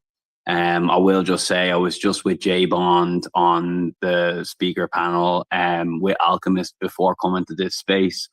He was aggressive, screaming at people, threatening people, told me to go fuck my mother. And that was for pointing out that his circle that he has on the stage with him are shilling meme coins and have fake ape PFPs. And that was all I said. I said it very respectfully. I didn't call him names. I didn't get aggressive like he's doing. And that's where he's gone now after that call with you guys yesterday. So I just think everybody needs to still be aware. He is still showing his true colors, and I appreciate that Figgy and Adam tried to get past this and fix it up and whatever it might be, and you know, try and get us moving on. But yeah, I don't think this guy is good for us, and I don't think he's good for the community, and I don't think he's a good actor in any way, shape, or form. And I think he's still showing his true colors. So yeah, just everybody be aware, and I appreciate still though what Adam and Figgy did. I understand that other people are thinking like, oh, why are you giving the guy time? But I understand also running to the fire and trying to put things out. I'm a guy who faces things face on myself, and I tend to run into the fire myself too. And that's why I even got up on his spaces. I had him blocked. I came back on his space today to see what he was doing and saying after that call with Fig. And when I heard him screaming and shouting and threatening people, I unblocked him. I requested to come up. He put me up, and he said, "Oh, you called me a scammer. You said that I'm a scammer." And I said, "Okay, well, why are you with all these people that you called out? Worm, Andrew, who he just onboarded, and on all of their pages, they're shilling meme coins." Like, you can do your meme coins if you want, guys. Like, everybody's free to do what they want here in this space. But that, for me, they're the bad actors. There's several other guys in the club who have apes, and they shill meme coins. You know, I'm not with it, and yeah, they need to understand why people might be calling them out too. You know, and if their reactions are continuing to be as they were yesterday and the day before and the week before that, well, Sorry, I'll get it right back. We'll do this. If it keeps cutting out, we're getting near 10 o'clock too. So we'll do one more, we'll give it one more go. And then next time it cuts out, we'll bring it back. Brief discussion. One other topic I want to hit on that Mike pinned up earlier, and then we'll let you guys get out of here, head over to that space to listen and participate. But I'll appreciate y'all being here. Thanks for the simulcast test. And yeah, I'm gonna send it live one more time here. Right there, we're gonna bump heads. You know what I'm saying? We may have alignment on one thing, we may rock the same colors, but when it comes to politics or something, we might bump heads. So at the end of the day, us being adults, that's when that comes in. You know what I'm saying? So that's why one thing I say, man, I don't call nobody a scammer until I see you on CNN or Fox News and you got fraud charges coming down on you or an indictment. Until then, you know what I'm saying? Like, I'm gonna keep my opinion to myself until you cross my path and rub me the wrong way. But at the end of the day, I also don't police people's speech. This is a decentralized space, a decentralized club, and we can't have centralized thought in the decentralized space or it's decentralized club. So speak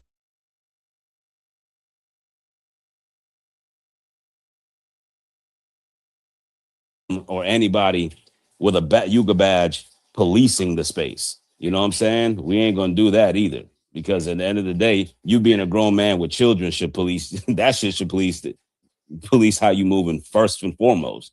You know what I'm saying? So I'm a cycle the stage fan. I'm appreciate you, brother.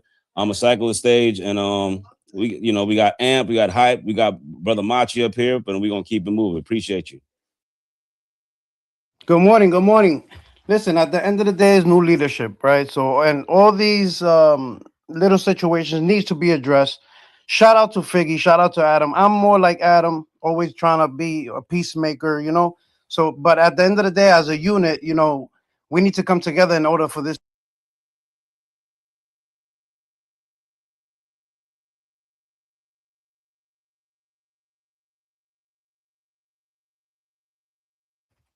You know the vibes. You know the vibes. Yo, that's my guy, Amp. You see, you know one thing about it, the people who want to keep the most peace was probably the people that could bring you the most war. Mind yourself. You know what I'm saying? Just be mindful of that. Be mindful of that. You know what I'm saying? It takes a lot of patience for somebody to turn from a maker of war to a maker of peace. So be mindful of that. You know what I'm saying? Hype, let's go to Hype. Let's say it was morning to Brother Machi. Then, Alchemist showed up. So we're going to let him, get speak his mind as well. So Hype, what's going on? Yo, GM, first of all, I want to just switch topic. I know this is the topic at hand, but I came up more for like, yo, let's go Asia, ni hao, what's going on, Joikin, you know what I mean? Like, yo, Barrett, bro, I'm feeling you right now. bro, I don't have a Red Bull. I got fucking like 3 coffees and a shot right now. As you can tell, I sound like Max be like, yo, he sounds so tired, hype. No, it's early. It's like 6:46 a.m. I got it for this at 5:30 in the morning. But no, I'm so proud of like this club and joining it. And as Figgy said, as a CEO, you got to respect the decision he makes. He's the leader of this club, and so we just gotta, at the end of the day, we may not agree with everything he says, but at the end of the day, he's the leader, and we have to back it, right? We have to just be there and support it. And yeah, man, but it's nice to have the club early this morning. I think a lot of people in Asia and Europe are very excited. I got a couple of people in my DMs are pretty stoked on this early in the morning for them to participate. And I'm looking forward to today's meetup with Grateful in his space. We got obviously tonight with Tiger and Nana and the boys and girls. Yo, I can't wait for cocktail hour. It's back. Let's go. But that's it. That's all I gotta say. But yo, you gotta drop me. I just want to put my hand up and just say what's up. And Board Yacht Club. My dog came with a knee how. That's right. You know what I'm saying? That's right.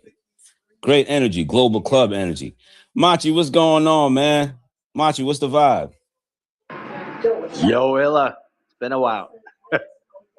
Yeah, I just came to show love. We have Gordon and Garga, and now Figgy and Adam. Fuck. Yeah. What's anybody gonna do? What's anybody gonna do? BAYC, and there's no other club. Yeah, crypto ain't shit without us. Yeah, Vitalik and Ethereum need us. Fuck those my ladies. I'm at dinner with my family. I gotta go. Peace. Yo, this man's at dinner with his family like that. Who are you talking about? And who's the my ladies? Like, what? Like, yeah, he probably got an answer to the wife for that one. Like, my lady? Like, what?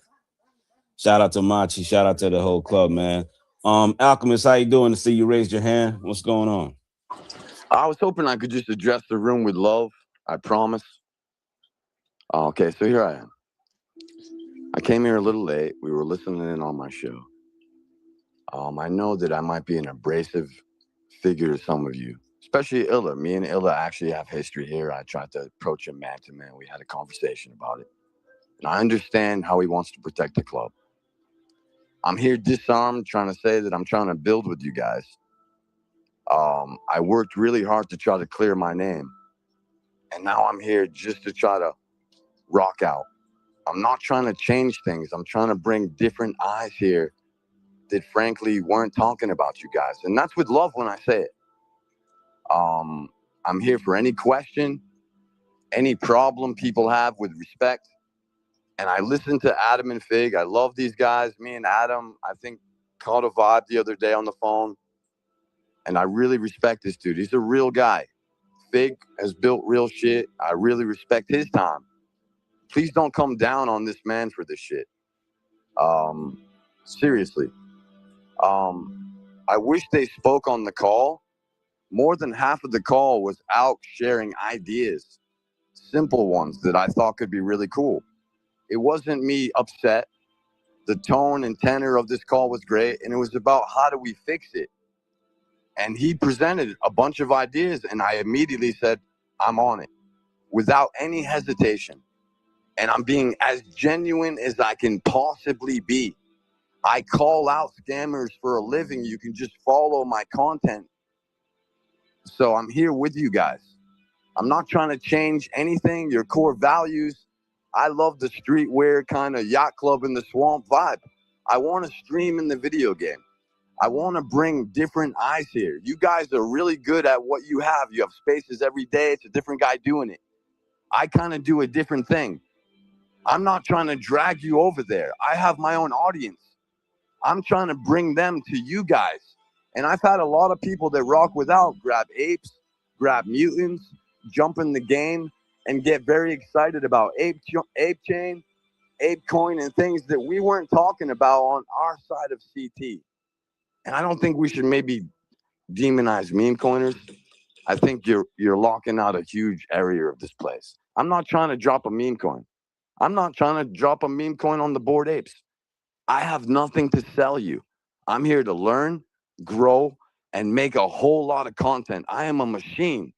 And as much as it took for me to get your attention, I can do that and rock out with you guys. And I truly think that's how we grow. Now, personally, to Machi, we've had a back and forth before.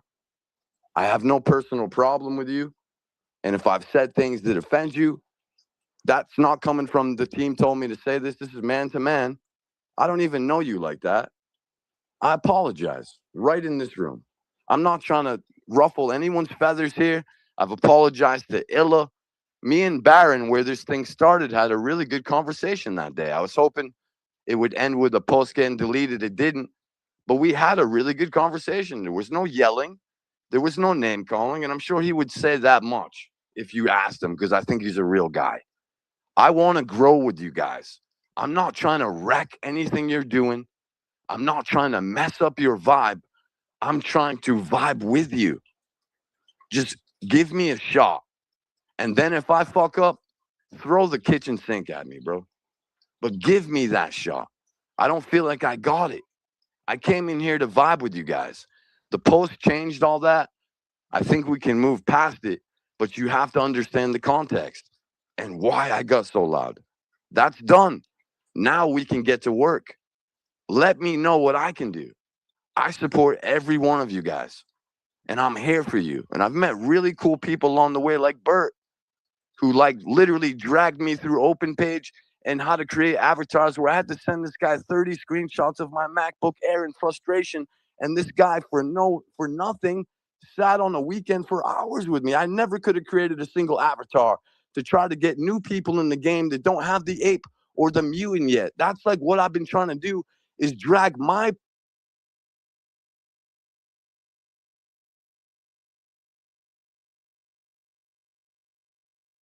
I'm here for any question. I'm an open book. I'm here for the accountability. And I'm asking, please don't give Fig a hard time. This dude is killing it for you guys. Adam is crushing it in real life and takes the time to still do all this shit with you guys. If you really want to be mad at someone, be mad at me. But get to know me to be mad at me. Because the post you saw wasn't me. The content you saw was a single dad with custody trying to clear his name. And I'm sorry for what I had to do. But we all know, had I not done it, the phone call would not have happened. We're here now. It's what we do with it that really matters. So join me. And I'm here to rock with you. And let's fucking do this thing. Bored Apes will rock out. Fuck my lady. I agree. I stand up against the racist incel nonsense here. I'm not here for rugs. I'm not here for scams. I'm here for blue chip shit. I'm here to hold your bag through bear market. I'm here to grow. I'm here to make content. So let's fucking do that. I appreciate you allowing me the time without interruption. And I'm here for any question. And I love you guys. Respect. Appreciate you coming up. Yeah, you know, like I said, it's a decentralized club. We don't have centralized thought. We may all rock the same colors, but that doesn't mean we got to agree on everything. But as long as respect is earned, it's not just given freely. So we all understand that as men and grown women. Wait, could I just say one thing there was a comment that Alk was yelling and crazy. I don't know if people are aware, but there are people calling my children special needs and stuff in this community yesterday. I'm a father. That's going to get me going every time. Please don't talk about my children. That's why I was yelling a bit. Don't do that. That happened. I can send you the post. I sent it to Fig. I sent it to Adam. Don't talk about people's children being special needs, which isn't even the case. But if it was, who are you to say that? So understand, sometimes people are on defense, but we might play our defense like an offense. So maybe just don't do that to us. Respectfully. Yeah. That Yeah, happened. we don't. I can show you that. You know what I mean? I'm not talking about people's children. I'm a father. Yeah, we don't. I fought for custody out here. You know what I had to do for that? We definitely don't rock with So any please, of that. yeah, I know you don't, but it happened, Illa. And I think for someone to mention me yelling and saying horrible things, context matters here, guys. Don't do that to people. I can provide that receipt for anyone in question. And I love we're just gonna move forward. So context matters, guys. Right? With respect, because at the end of the day, what happened in the past, you know, if people got a problem that I can't tell you how to feel about something, you know, maybe y'all have a man-to-man and deal with it how you deal with it.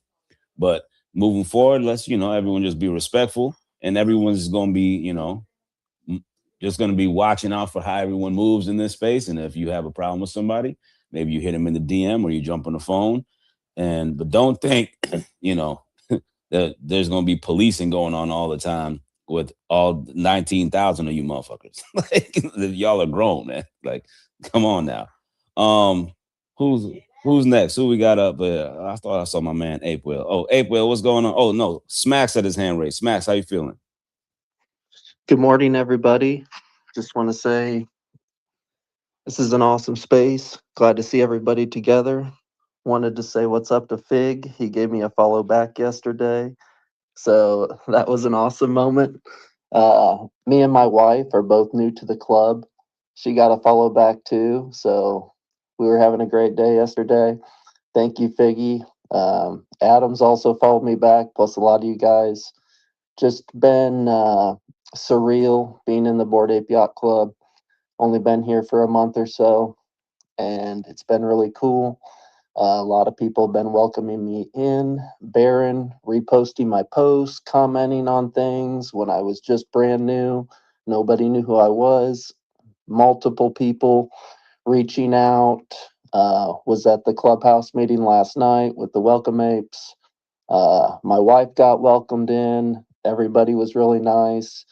And just want to say thank you to the club, all the members, for everybody that's been just helping us, being there for us, showing us around.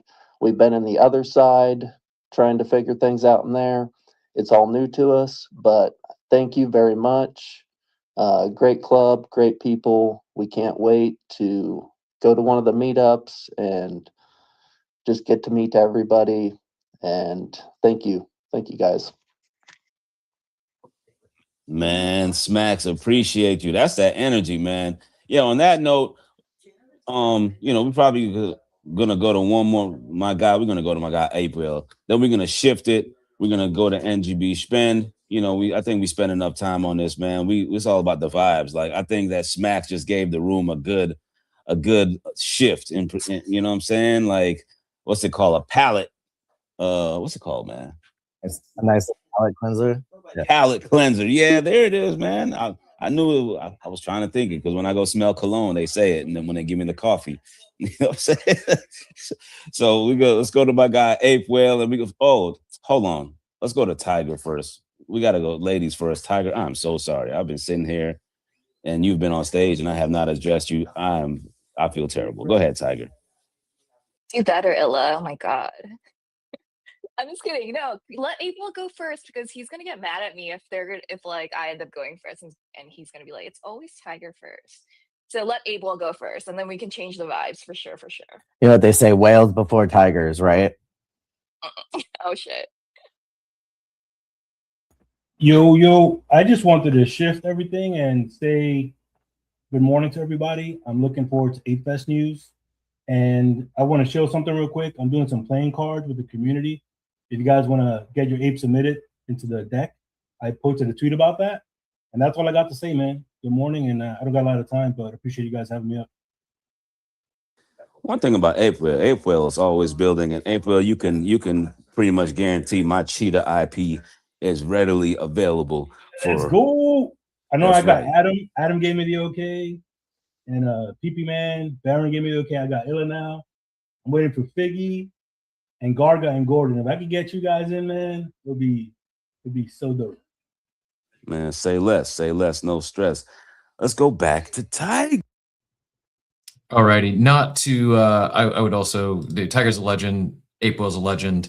We just hit 10 o'clock here, so I'm gonna. One other thing I want to hit on, Mike. I think yours is somewhat evergreen, so I'm gonna hold that for tomorrow. It'll be a good Friday conversation regarding AI. Just don't let me forget. I know we got a lot going on with the Coffee with Captain and Friday Free for All, but I do want to dive into that. Appreciate you sharing, and we'll come back to that tomorrow. The only other, just circling all the way back to the daily market update and the NFT side, a couple things noteworthy that are, I think, worth calling some attention to. Hyper's up, down on the day, not 8%, but leading in terms of volume. Pudgy's down 8.6% on the day. Apes down 2.8% on the day. Normies, what in the normie? Up 39%. I did see a big sweep, but even still up 39% to 0.6 ETH. What is happening with normies? One of the golden childs of 2026, one of the big success stories here, just absolutely on fire. Woulda, coulda, shoulda on that one. I was waiting for a dip, a pullback that just has not come, and they continue to just melt faces. Congratulations to all those that got in and either took your gains or are still holding. A big winner there. Punk's down 2.9% on the day. Mutants down 1.6% on the day. VFriends up 1%. Milady's up 3%. Non-player characters was the other one I wanted to talk about. You can see everything else is pretty red. Those beaks that we talked about yesterday, they're down 4 or 5%. 10,000 tokens continues to bleed out, down 6% down to now 0.03. That's the one from TokenWorks, and the one that to mint a meme coin. I don't think there's no motion in that space at large, and if there is, it's pump funds world. Shellmate's up 31%. I might actually break even on this. 0.156. I think I got in it. It was right here, like 0.015, I believe. So up slightly. Little bit of pump. I'm gonna hold and see if we get any more movement there. But yeah, the non-player characters up 187%, just about to hit 0.01 ETH. And I shared in the worm. Give me three landers vibes. Give me some three landers vibes here. I went and looked at that collection that seemingly has been rugged, and probably I said we should CTO three landers, but I just saying that jokingly. Non-player characters with no eyes is an interesting trait. They do have glasses, but which I kind of like, but some of them just look very flourish. Maybe that's the point of non-player characters. Like these are just basically the same, pretty. Some might say clean, some might say dull, just a different jacket. Yeah, I don't know anything about them. They just minted and up big on the day. If anyone has any, 21% unique holder count though. So proceed with caution if you're looking to make some moves there. If you look at the holders, there is, I think non-player on chain. This is like the team wallet, or the maybe I don't know what they're doing with it, but the team holds 295 or almost 3% of the collection. Then you got another holder at 2%. Himdog 1.5%. But yeah, there's a good amount, 1, 2, 3, 4, 5, 6, 7, 8, 9, 10, 11 or 12 that hold over 100. So could go the other direction relatively quickly, but it's still at the price point, even 100 of them is not quite 1 ETH yet, but rapidly approaching. So I just saw the lift on a pretty bloody day. Thought it was worth mentioning that in case it does end up taking off. If there's more to it than just some art, there could be, I don't know, other than, like I said, the up 187% on a bloody day was noteworthy, I felt. But all that said, appreciate y'all being here today. Thanks so much for hanging out as we did the first live stream test. I know it wasn't perfect. I don't know if there's a better way. Like, it wasn't every time they went to another speaker, but it seemed like half the time they went to a new speaker, the audio just cut out and had to leave and come back to get it working again. Probably not. Spaces probably isn't built to simulcast spaces like that, but theoretically it should work streaming from the desktop. But anyways, I digress. I don't really have much to add on. Yeah. Not tough spot for Figgy to be in.